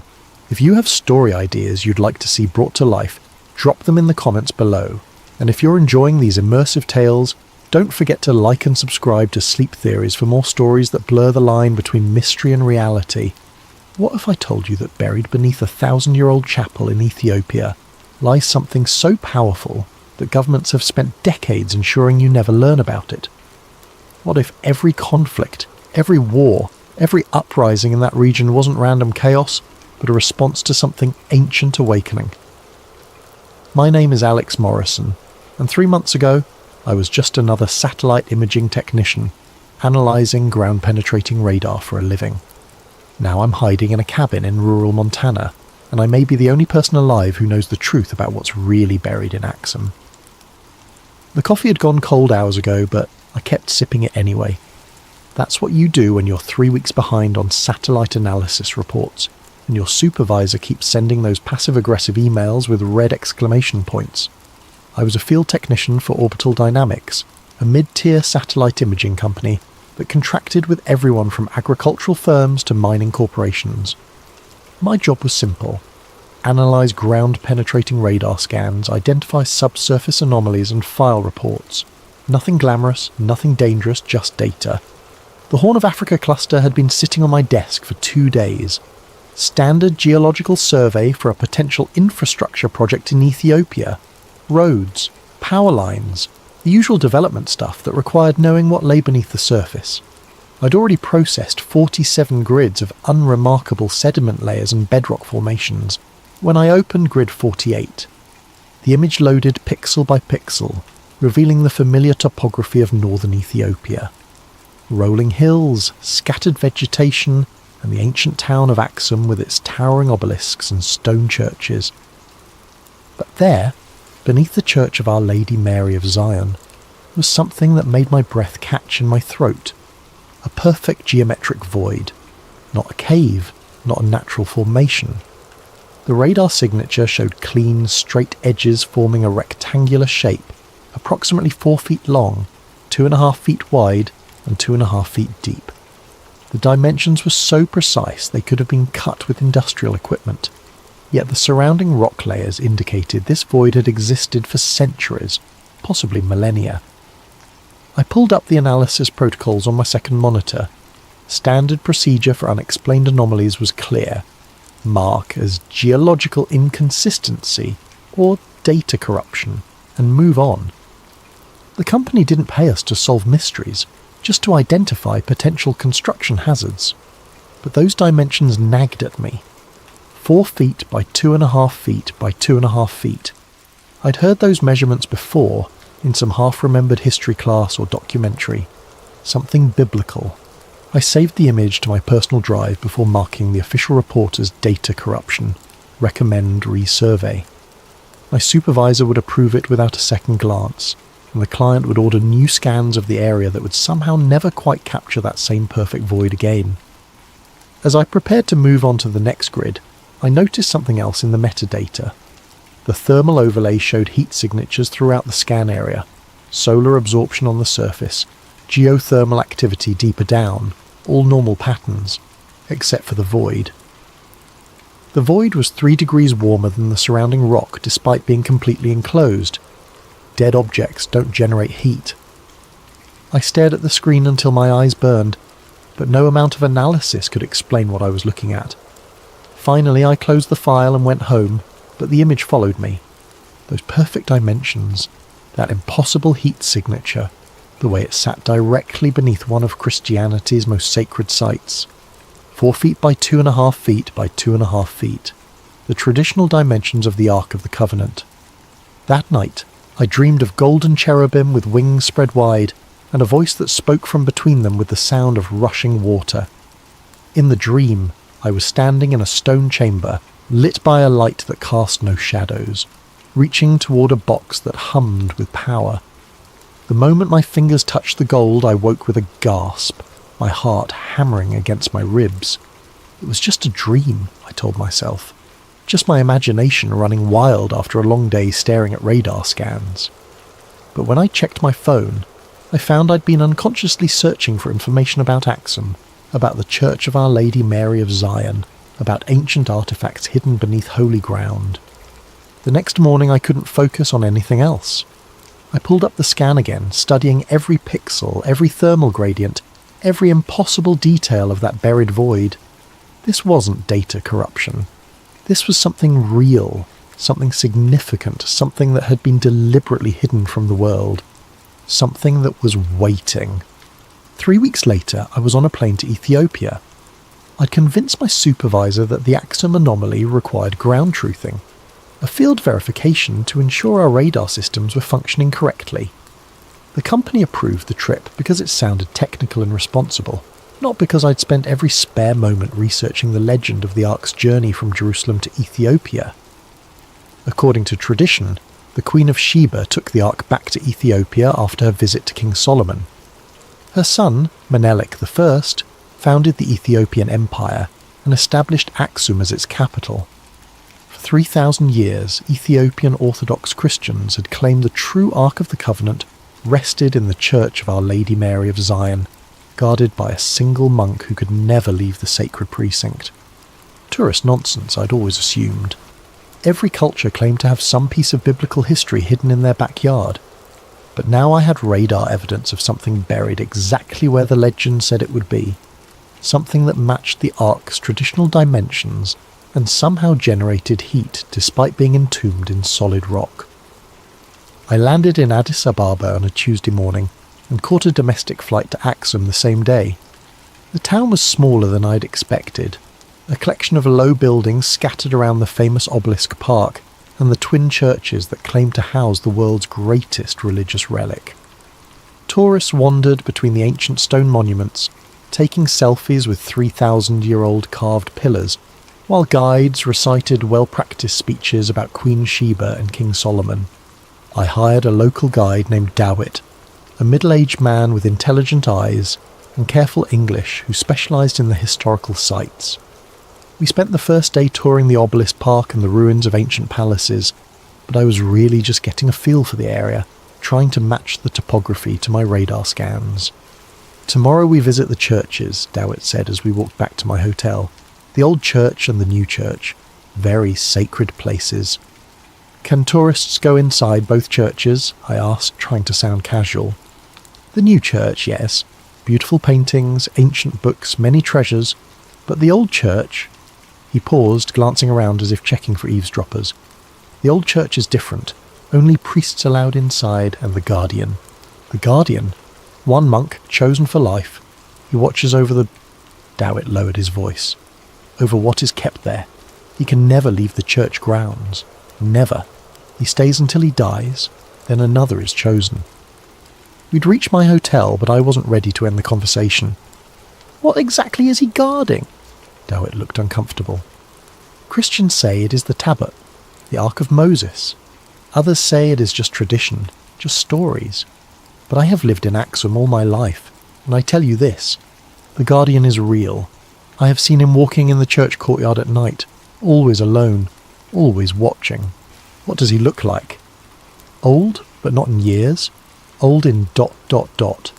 Dowett struggled for the word. Old in soul. Like a man who has seen too much, carries too much weight. His eyes..."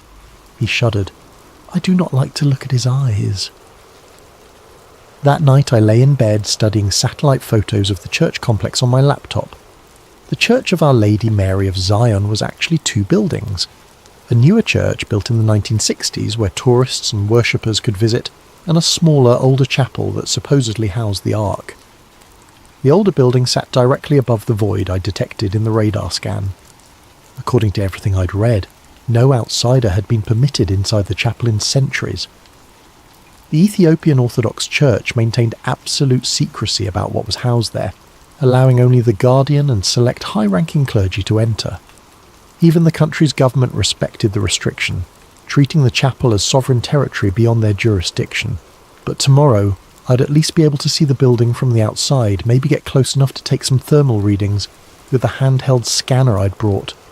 It wasn't much, but it might help me understand what was generating that heat signature 12 feet below ground. The next morning, Dowett led me through Axum's narrow streets toward the church complex. We passed market stalls selling coffee and spices, elderly women spinning cotton on wooden wheels, children playing soccer with a ball made of rags.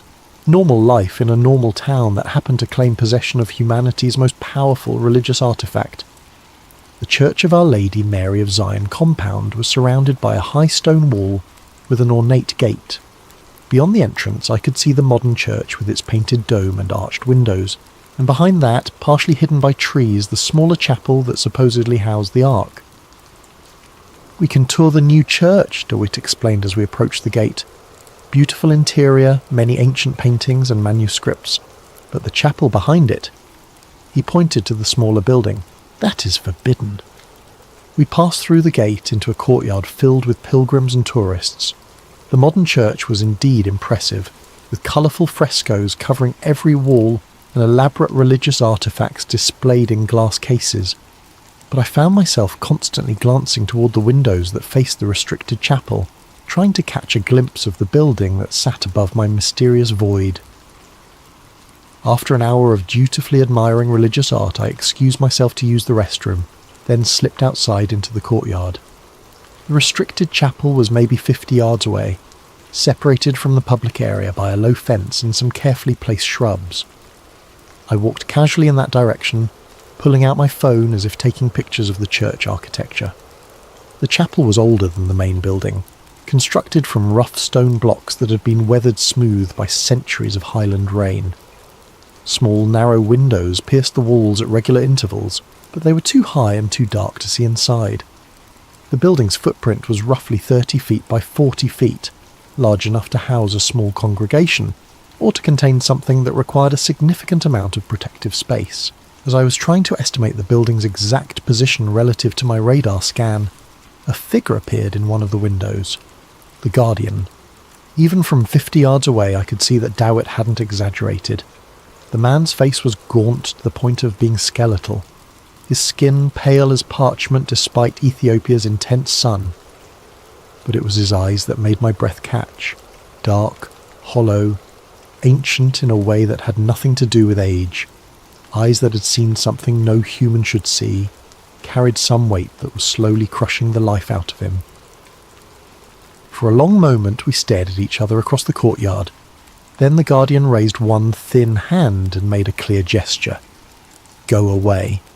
Not a casual dismissal, but an urgent warning, the kind of motion you'd make to stop someone from stepping into traffic. As I watched, his lips moved, forming words I couldn't hear but somehow understood. You don't want what's inside. Then he disappeared from the window, leaving me standing in the courtyard with my heart hammering and my thermal scanner forgotten in my pocket. The Guardian hadn't just been warning me away from the chapel. He'd been warning me away from whatever was buried beneath it, whatever was generating that impossible heat signature 12 feet underground. Whatever had been slowly killing him with its proximity for however many years he'd been trapped in that building. I found Dowett waiting by the main church entrance, looking concerned. You saw him, he said. It wasn't a question. Yeah. Then you understand why I do not like to look at his eyes. Come, we should go. There are other sights to see, happier places. But as we left the church compound, I couldn't stop thinking about that desperate gesture, that silent warning. The Guardian knew something was down there, something that had been affecting him for years, possibly decades, something that pulsed with heat and waited in the darkness beneath ancient stone. That night I called my supervisor and extended my stay in Ethiopia by a week.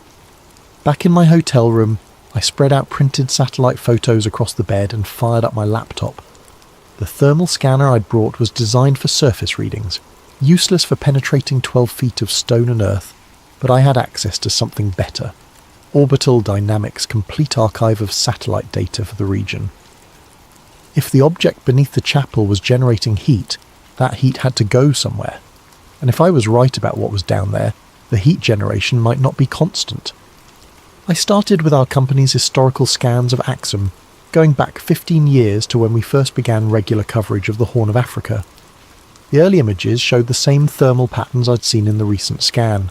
Solar absorption, geothermal activity, normal ground temperatures, but the void beneath the chapel was already 3 degrees warmer than its surroundings, even in the oldest images. 15 years of continuous heat generation. Whatever was down there wasn't running on batteries. I pulled up the metadata for each scan, looking for variations in the thermal signature over time. For the first few years, the readings were remarkably consistent. 3 degrees above ambient, no significant fluctuation. Then, starting in 2010, the pattern began to change. Small spikes at first, maybe half a degree increases that lasted for a few days before returning to baseline. But as I worked forward through the data, the spikes became more frequent and more intense. By 2018, I was seeing heat surges of 6 to 8 degrees above normal, sometimes lasting for weeks. The most recent scan, the one that had started this whole investigation, showed the highest readings yet. Nearly 12 degrees above the surrounding rock temperature, sustained over the 3-day period when the satellite had passed over the region. I sat back, staring at the data visualization on my screen. The heat signature wasn't just evidence that something was buried beneath the chapel. It was evidence that something was becoming more active, more powerful, more awake. But what could cause those kinds of fluctuations? I needed to correlate the thermal spikes with external events, see if there was a pattern I was missing. I opened a new browser window and started searching for news archives covering Ethiopia and the surrounding region. Wars, natural disasters, political upheavals, anything that might correspond to the dates when the thermal readings spiked. The first major heat spike had occurred in September 2010. I cross-referenced the date and found coverage of renewed fighting in South Sudan, just a few hundred miles from Axum. Border clashes, civilian casualties, the usual litany of African conflict. The heat signature had jumped to 6 degrees above normal and stayed there for 2 weeks. December 2014, another spike, this one lasting almost a month. I found reports of protests in Ethiopia's Oromia region that had turned violent, with government forces killing dozens of demonstrators. The thermal readings had peaked at 8 degrees above normal. March 2019, the biggest spike yet, nearly 10 degrees above ambient temperature. Major fighting had erupted between Ethiopia and Eritrea along their shared border, the worst violence in years between the two countries. Thousands of troops mobilised, artillery exchanges, threats of full-scale war. The pattern was undeniable. Every time conflict erupted in the region, the object beneath the chapel became more active. Not just reactive, but almost anticipatory. Some of the thermal spikes had begun days or even weeks before the first news reports of violence. I leaned back in the hotel room's uncomfortable chair, trying to process what the data was telling me. If the Ark of the Covenant was really buried beneath that chapel, and if it was somehow responding to regional conflicts, what did that mean? According to biblical accounts, the Ark had been a weapon used by the Israelites to destroy their enemies and part the Jordan River. But those were just stories, weren't they? Ancient myths to explain natural phenomena or military victories. Except now I had 15 years of satellite data suggesting those stories might have been more literal than anyone imagined. I opened a new search window and typed in Ark of the Covenant Biblical Powers. The results were a mixture of scholarly articles, religious websites, and conspiracy theories, but certain themes appeared consistently. The Ark as a communication device between God and Moses. The Ark as a weapon capable of destroying armies. The Ark as a source of divine power that killed anyone who touched it improperly. One academic paper caught my attention. Electromagnetic Anomalies in Biblical Texts, a technical analysis of the Ark narrative. The author, a physicist from MIT, had attempted to explain the Ark's described effects in terms of advanced technology rather than divine intervention. According to his analysis, the biblical descriptions were consistent with some kind of high-energy, electromagnetic device, possibly using principles that modern science was only beginning to understand. The paper was 8 years old and had been largely ignored by mainstream academia, but its conclusions were fascinating. If the Ark contained technology rather than divine presence, technology based on electromagnetic manipulation of space-time, then its effects on local conflicts might be measurable, predictable, even controllable. I glanced at the clock. It was nearly midnight, but I wasn't tired. I had 15 years of data to analyse, patterns to uncover, connections to make. If I was right about what was happening, the implications went far beyond archaeological discovery. This was about a weapon that had been influencing regional conflicts for decades, maybe centuries, sitting 12 feet beneath a chapel in northern Ethiopia, a weapon that was becoming more active. I pulled up the most recent thermal readings again, studying the heat signature that had triggered this entire investigation. 12 degrees above ambient temperature, the highest reading yet. And according to the news feeds I'd been monitoring, tensions were rising again along the Ethiopia-Eritrea border. Troop movements, diplomatic protests, the same warning signs that had preceded every previous spike in the thermal data. If the pattern held, the heat signature beneath the chapel would spike again within days, and somewhere in the Horn of Africa, people would start dying. I saved all my analysis to an encrypted drive and uploaded backup copies to 3 different cloud storage services. Whatever was happening in Axum, I was probably the only person outside the Ethiopian Orthodox Church who understood the connection between the buried object and regional violence. The only person who could prove that the Ark of the Covenant wasn't just a religious relic, but an active weapon that had been shaping the history of East Africa for 3 millennia. The only person who might be able to stop it. I had a contact at the Vatican Archives, someone I'd met at a conference on satellite archaeology 3 years earlier. Elena Rossi was a researcher specialising in the historical verification of biblical sites, and she had access to documents that most scholars could only dream of seeing. If anyone could tell me what the Catholic Church knew about the Ethiopian claims regarding the Ark, it would be her. I drafted a carefully worded email describing my satellite findings in technical terms, without mentioning my theories about the thermal correlations with regional conflicts. I presented it as an archaeological question. Had the Vatican ever investigated the Ethiopian Orthodox claims about possessing the Ark of the Covenant? Elena's response came within 6 hours, which surprised me. Her replies usually took days, given the bureaucratic nature of Vatican communications. Alex, your inquiry has been noted and forwarded to the appropriate department. However, I must inform you that materials related to your specific request are currently under protocol relic restrictions. I cannot provide further information at this time. I would advise against pursuing this research direction. E. Rossi, Protocol Relic. I'd never heard the term before, and a quick internet search turned up nothing. No academic papers, no government documents, no casual references in religious forums. It was as if the phrase existed in a completely separate information ecosystem, one that normal researchers couldn't access. That afternoon, my hotel room phone rang. The caller ID showed only international with no number. Mr. Morrison. The voice was American, middle-aged, with the kind of neutral accent that comes from years of diplomatic training. Yes, my name is Cardinal Michael Toretti, Vatican Secretariat of State. I understand you've been making inquiries about certain historical artifacts currently held by our Ethiopian Orthodox colleagues. A cardinal calling me directly. In 31 years of life, I'd never been important enough to warrant attention from anyone higher than a district manager, and now I had a Vatican cardinal on the line. I'm a satellite imaging technician, I said carefully. I analyse ground-penetrating radar for geological surveys. Yes, we're aware of your professional background. We're also aware of your recent travel to Axum and your communication with Dr. Rossi. Mr. Morrison, I'm calling to advise you that you've stumbled into an area of inquiry that falls under Vatican security protocols. For your own safety, I strongly recommend that you discontinue this research and return to the United States immediately. My own safety?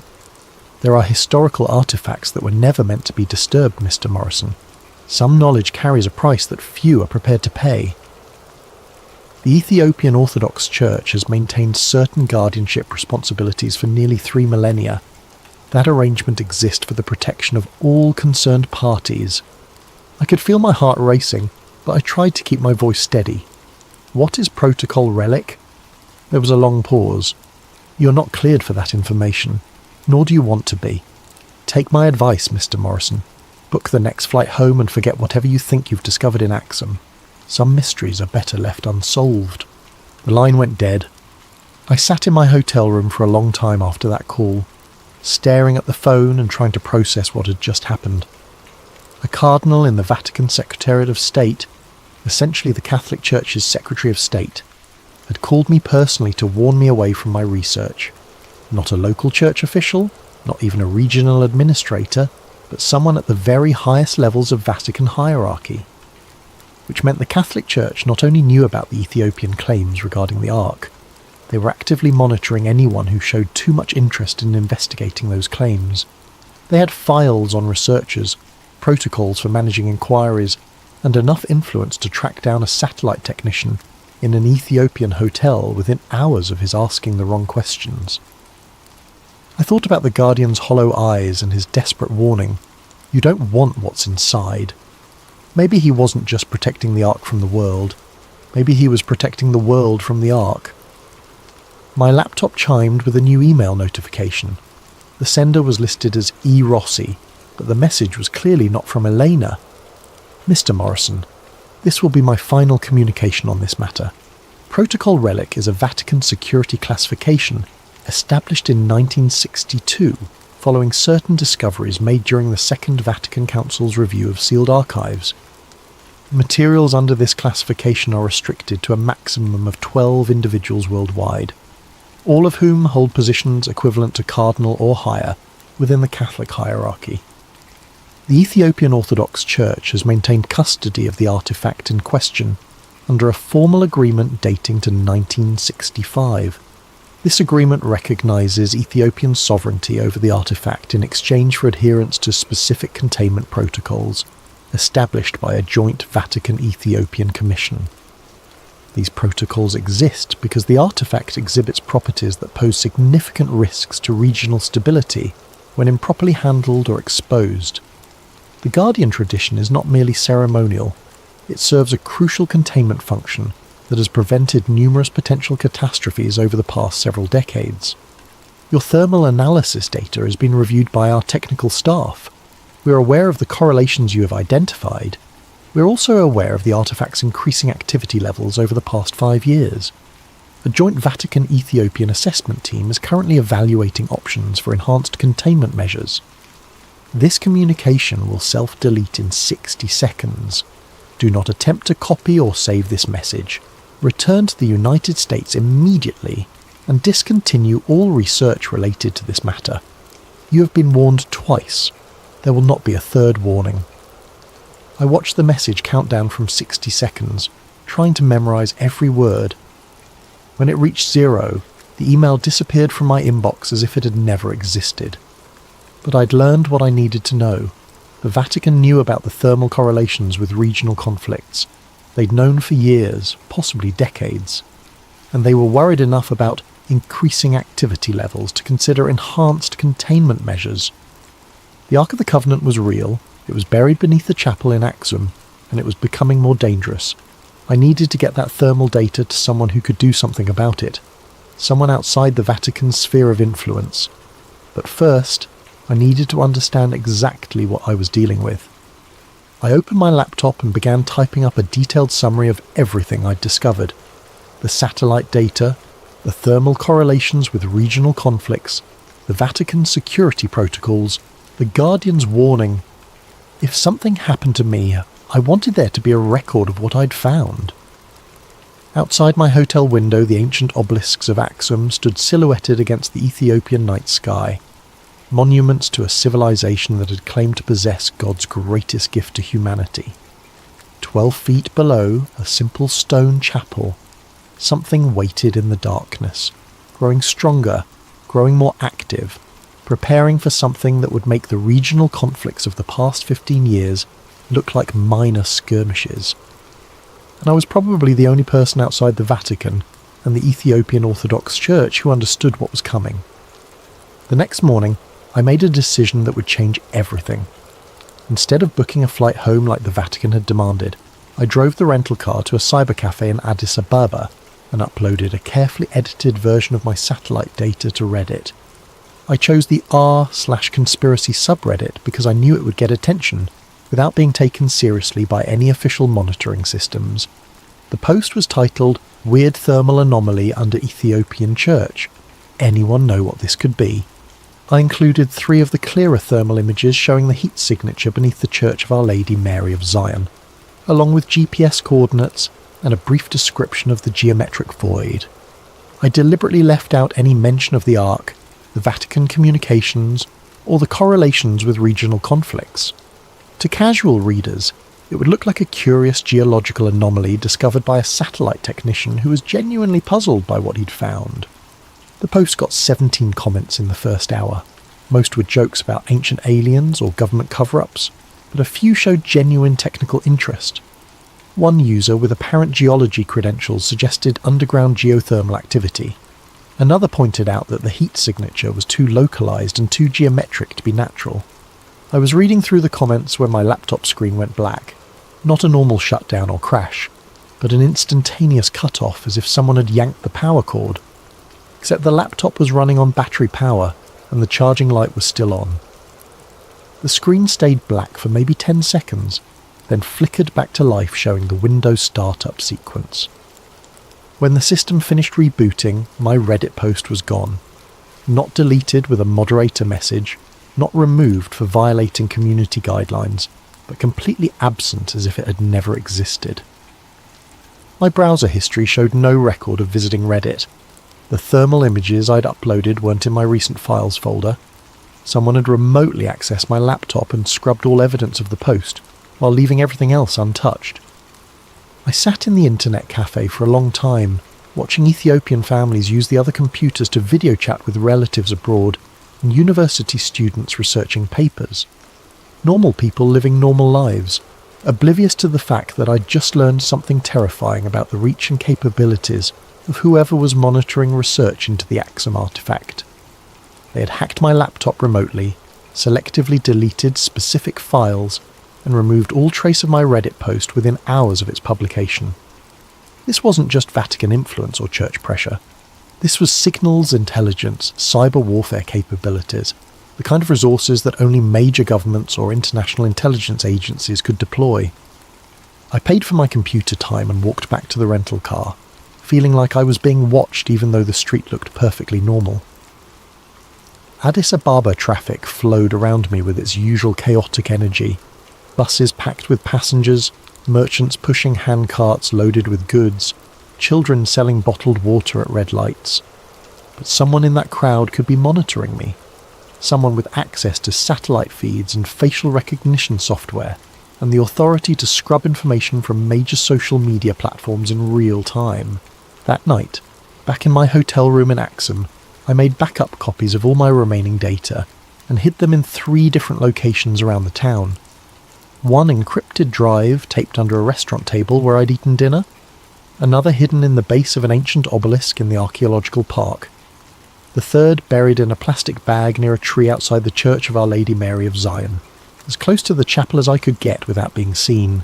If they could hack my devices remotely, I needed analog backups they couldn't access digitally. The next morning I woke to find my hotel room door unlocked. I always used the deadbolt and chain lock, habits from years of business travel. But both were disengaged, and there was no sign of forced entry. My luggage had been searched with professional thoroughness. Everything returned to almost exactly its original position, but with tiny variations that proved someone had been through my belongings. My laptop was still there, apparently untouched.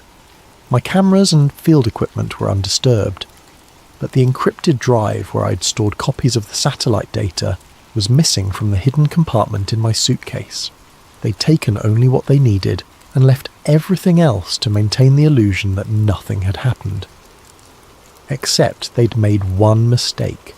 They'd unlocked the door when they left, probably to avoid the sound of manipulating the locks from inside. I was no longer just being monitored, I was being actively managed. I packed quickly and checked out of the hotel, telling the desk clerk I had a family emergency back in the United States. But instead of heading to the airport, I drove to the archaeological park and retrieved the data drive I'd hidden at the base of the obelisk. Sitting in the rental car with ancient stone monuments all around me, I made one final attempt to get the information out. I logged into an anonymous email account I'd created years earlier and composed a message to every major news organisation I could think of: CNN, BBC, Reuters, AP, the New York Times.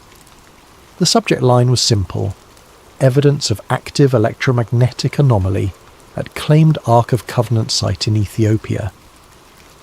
In the body of the message I laid out everything: the satellite thermal data, the correlations with regional conflicts, the Vatican's protocol relic warnings, the cyber intrusion and hotel room search. I attached the clearest thermal images and GPS coordinates, along with a detailed timeline showing how the heat signature had intensified over 15 years. I hit send and watched the message appear in my outbox, then immediately start moving to the sent folder. Except it never arrived. I tried again with a different email service, then a third. Same result every time. The messages showed as sent from my end, but never reached their destinations. Someone was intercepting my communications at the internet service provider level, identifying and blocking any transmission that contained my satellite data or references to the Axum thermal anomaly. I was completely isolated, cut off from any normal channels of communication, surrounded by an electronic net that prevented me from sharing what I'd discovered. But I still had the physical drive hidden near the church, and I still had one option they couldn't control remotely. That afternoon, I walked to the Church of Our Lady Mary of Zion compound, and found a spot where I could observe the restricted chapel from a distance. Tourists and pilgrims moved through the public areas, taking photos and buying souvenirs, while the Guardian's building sat silent and forbidden behind its fence. I waited until late afternoon, when the crowds thinned and the light was beginning to fade. Then I walked casually toward the area where I'd buried the encrypted drive, as if I were just another tourist admiring the ancient architecture. The drive was gone. The plastic bag was still there, exactly where I'd buried it, but empty. They'd found my backup, extracted the data, and left the bag as a message. We know where you've been. We know what you've hidden. We can reach anything you think is secure. As I stood there staring at the empty bag, a shadow fell across the ground beside me. I looked up to see the Guardian standing at one of the chapel windows, his hollow eyes fixed on my face. But this time, he wasn't warning me away. He was nodding, almost imperceptibly, as if he approved of what I'd been trying to do.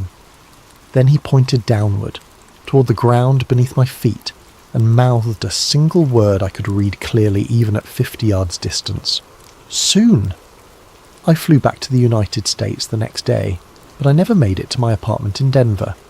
2 men in dark suits were waiting for me at baggage claim, holding a sign with my name and looking like the kind of federal agents you see in movies.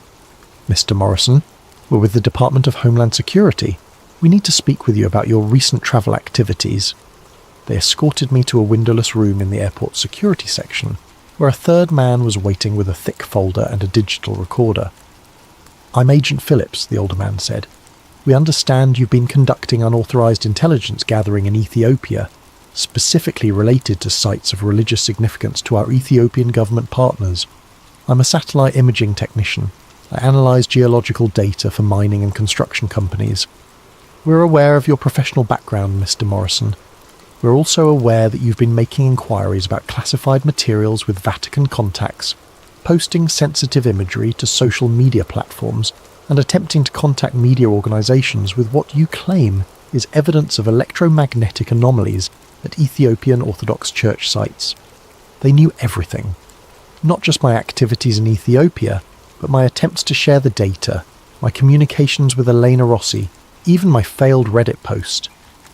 The thermal imagery you captured falls under the jurisdiction of several international agreements regarding the protection of cultural and religious sites," Phillips continued.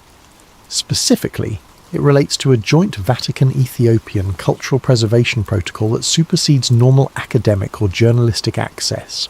Cultural preservation protocol?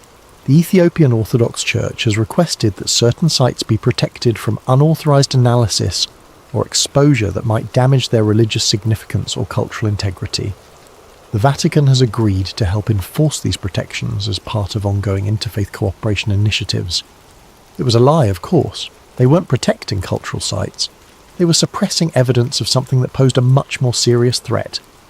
But I was sitting in a windowless room at the Denver airport with 3 federal agents, and my laptop had already demonstrated that normal channels of communication were compromised.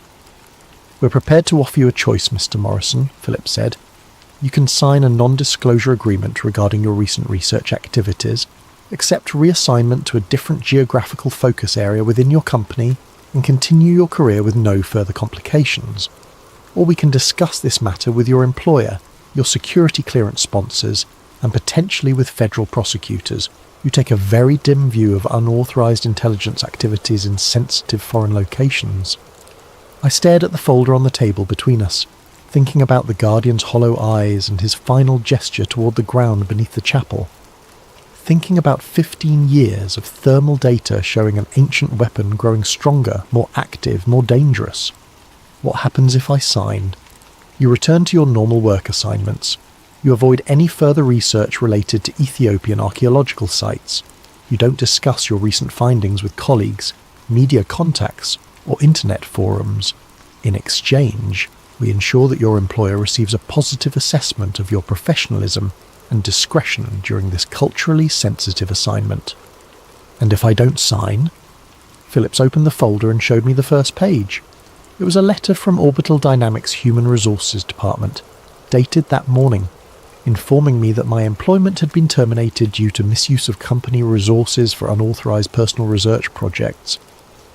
"Your security clearance will be revoked," he continued. "Your access to government contracting databases will be permanently blocked, and we'll be sharing our assessment of your activities with other satellite imaging companies, geological survey firms, and any future employers who request background information. They were offering to destroy my career or let me pretend none of this had ever happened. But either way, the information I'd gathered would never reach anyone who could act on it. I thought about Cardinal Toretti's warning on the phone.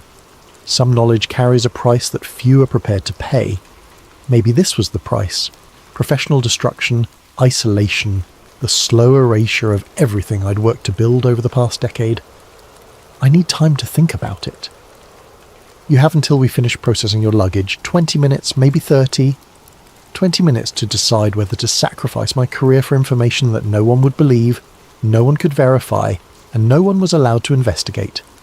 I signed the non-disclosure agreement. They released me 2 hours later with a stern warning about the consequences of violating federal agreements, and a business card with a phone number I could call if I ever felt tempted to discuss my Ethiopian research with anyone. But they made one crucial mistake. They assumed I was the only person who had access to the satellite data. That night in my apartment in Denver, I opened my laptop and logged into Orbital Dynamics employee portal. My access had been suspended, as expected, but the system showed I was still listed as being on authorized leave for another 3 days. Someone had delayed updating my termination in the central database. I used those 3 days to access everything I could reach. Not just my own analysis files, but the complete archive of satellite coverage for the Horn of Africa going back to the company's founding. If the thermal anomaly beneath the Axum Chapel was increasing in intensity, there might be other sites showing similar patterns, other locations where ancient artifacts were responding to modern conflicts. What I found was worse than I'd imagined. The Ark wasn't unique, it was part of a network. Thermal anomalies appeared at 17 different locations across the Middle East and North Africa, all buried beneath religious sites, all generating heat signatures that correlated with regional violence. A geometric void beneath the Dome of the Rock in Jerusalem. Another under the Great Mosque of Mecca. Heat sources beneath Christian monasteries in Syria, Coptic churches in Egypt, ancient temples in Iraq. Every major conflict of the past 2 decades, the Iraq War, the Syrian Civil War, the Arab Spring, the ongoing violence in Yemen and Libya, correlated with intensified thermal activity at multiple sites, as if the artifacts were communicating with each other, coordinating their responses to human warfare. I copied everything I could access onto encrypted drives and mailed them to safety deposit boxes in 3 different states. Then I submitted my resignation from Orbital Dynamics, citing personal reasons, and disappeared. For 3 weeks I lived in cheap motels and paid for everything with cash, moving from city to city while I tried to figure out what to do with what I'd learned. The thermal network wasn't just evidence of ancient technology, it was evidence of an active weapons system that had been influencing human conflict for millennia. A weapons system that was becoming more coordinated, more responsive, more powerful. On a Tuesday morning in Salt Lake City, my phone rang. The caller ID showed Elena Rossi. "Alex, thank God. I've been trying to reach you for weeks." "Elena, I thought you were under Vatican restrictions. I'm calling from a secure line. Listen carefully. Something has happened. The Ethiopian government has sealed off the entire Axum region. No flights in or out, no ground access, complete media blackout. They're claiming it's a military exercise, but my sources inside the Ethiopian Orthodox Church say it's something else." "What kind of something else?" "The Guardian is dead, Alex. He died 3 days ago. And when they went to choose his replacement, they found the chapel empty. Whatever was buried beneath the church, it's gone." I felt the blood drain from my face. Gone how? No one knows. The Ethiopian military is conducting a grid search of the entire region, but there's no sign of forced entry, no evidence of excavation, no indication that anyone broke into the chapel. The artifact simply left. That's impossible. Satellite thermal imaging shows massive energy spikes at 17 locations across the Middle East and North Africa, all occurring within a 6-hour window starting with the Guardian's death. The Vatican has activated something called the Omega Protocol, and they're requesting immediate assistance from the United States, Russia and China. The Omega Protocol. I'd never heard the term before, but I could guess what it meant. The final contingency, the last resort when all other containment measures had failed. "Eleanor, where are you calling from?" "I'm at a monastery in Switzerland. The Vatican has evacuated all protocol relic personnel to secure locations. They're expecting the worst. What's the worst? According to the sealed archives, the last time the artifacts were fully active was during the Crusades. The entire geopolitical structure of 3 continents collapsed within a century. Empires fell, entire populations migrated, technological development stalled for 500 years. I thought about the thermal data I'd collected, the correlations between artifact activity and regional violence. If the Ark and its companion devices were no longer contained, no longer isolated in buried chambers beneath ancient churches, what would happen to the world? Alex, are you still there? Yeah. Eleanor, I need you to do something. I'm going to send you coordinates for safety deposit boxes in Phoenix, Dallas, and Atlanta. Inside each box is a complete archive of satellite data showing the thermal network. If something happens to me, make sure that information reaches someone who can act on it. What are you going to do? I'm going to find the Ark. The line went dead. That afternoon I bought a plane ticket to Ethiopia under a false name, using identity documents I'd acquired during my weeks of hiding. If the Ethiopian government had sealed off the Axum region, I'd have to find another way in, but I was probably the only person outside government and religious authorities who understood the scope of what was happening. The only person who might be able to track down a 3,000-year-old weapon that had just escaped from its prison and was preparing to reshape human civilization. I'm writing this from a cabin in the mountains of western Montana, 6 months after the Axum incident. The official story is that a localized seismic event damaged several ancient structures in northern Ethiopia, requiring temporary military restrictions while archaeological assessment teams evaluate the cultural heritage impact. The real story is that 17 ancient weapons have vanished from their containment sites across 3 continents, leaving behind nothing but empty chambers and the withered corpses of their guardians. The thermal network I discovered through satellite analysis was just the visible symptom of something much older and more complex. For 3 millennia, objects of immense power had been sleeping beneath humanity's most sacred sites, occasionally stirring in response to nearby conflicts, but generally remaining dormant under the watch of religious orders that had forgotten why they were really guarding empty rooms. Now they're awake, active and loose in a world with 7 billion people, and enough weapons to destroy civilization a dozen times over. Elena kept her promise and distributed copies of my satellite archive to researchers at major universities, intelligence agencies, and international organizations. Most dismissed the data as elaborate hoax or misinterpreted sensor readings. A few took it seriously enough to begin their own investigations, only to discover that every relevant database had been scrubbed. Every supporting document had vanished. Every potential witness had signed binding non-disclosure agreements. But I know the truth is spreading, filtering through the kind of networks that governments can't completely control. Academic conferences where researchers share suspicions in private conversations. Intelligence analysts who notice patterns their superiors don't want them to report. Military officers who track unexplained energy signatures and find their requests for investigation quietly denied. The world is changing, and most people don't realize it yet. Regional conflicts that should burn out quickly are intensifying instead. Ancient ethnic tensions are flaring into violence across Africa and the Middle East. Political movements that seemed stable are fracturing along religious lines. The artifacts aren't causing the conflicts. Humans are perfectly capable of finding reasons to fight each other, but they're amplifying existing tensions, feeding on the emotional energy of warfare and using that power to grow stronger, more coordinated, more influential. I've been tracking their movements through news reports, social media posts, and amateur satellite imagery, shared on forums that haven't been scrubbed yet. Heat signatures appearing in conflict zones days before major battles. Unexplained electromagnetic anomalies detected near military bases. Reports of ancient artifacts being discovered by various armed groups, then quickly disappearing again. They're not random. They're following a pattern, positioning themselves to influence key events, preparing for something bigger than individual regional conflicts.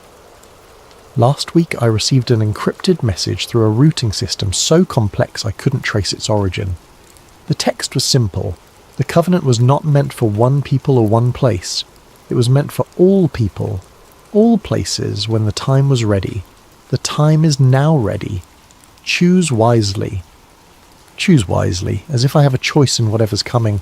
But maybe that's the point. Maybe the real power of these artifacts isn't their ability to influence events, but their ability to force people to make choices they wouldn't otherwise have to make.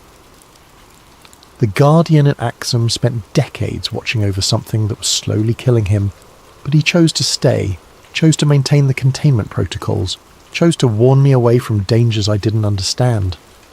Now it's my turn to choose.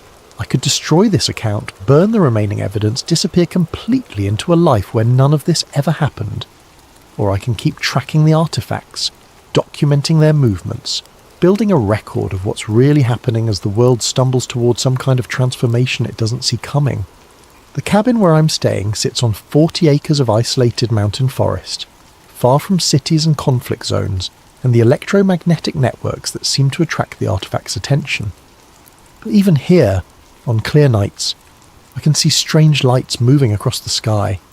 Not aircraft, not satellites, but something else entirely, following patterns that suggest intelligence and purpose. They're out there, 17 pieces of ancient technology that were designed to reshape civilizations, and they're working together now, coordinating their efforts, preparing for something that will make the fall of empires look like minor historical footnotes. I have 3 more encrypted drives hidden in various locations around the country, each containing copies of everything I've learned about the thermal network and the artifact sites. If you're reading this, it means something happened to me, and Elena Rossi or one of the other researchers I contacted managed to get this information published despite whatever security measures are in place to prevent it. Don't dismiss this as conspiracy theory or elaborate fiction. Check the satellite data yourself if you have access. Look for thermal anomalies beneath major religious sites. Track the correlations between unexplained energy signatures and regional conflicts. Pay attention to news reports of ancient artifacts being discovered and then quickly classified or removed by authorities. The pattern is there if you know how to look for it. The Ark of the Covenant was never lost.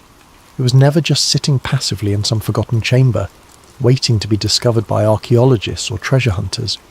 It was sleeping, along with its companion devices, under the protection of guardians who understood that some powers are too dangerous for humanity to wield. Now it's awake, and it's not alone, and it's preparing to fulfill whatever purpose it was originally designed for 3,000 years ago. The only question is whether we'll be ready for what comes next. And I hope this account reaches people who can do something with the information, people with resources and influence, and the courage to investigate what most would rather ignore. But even if it doesn't, even if this becomes just another conspiracy theory lost in the noise of the internet, at least there will be a record of what one satellite technician discovered when he looked too closely at the wrong thermal signature. The Ark Protocol is active, the Covenant has been renewed, and somewhere in the darkness between the ancient and the modern, 17 pieces of divine technology are preparing to reshape the world according to plans that were set in motion before human civilization began. Choose wisely. Alex Morrison, December 2024.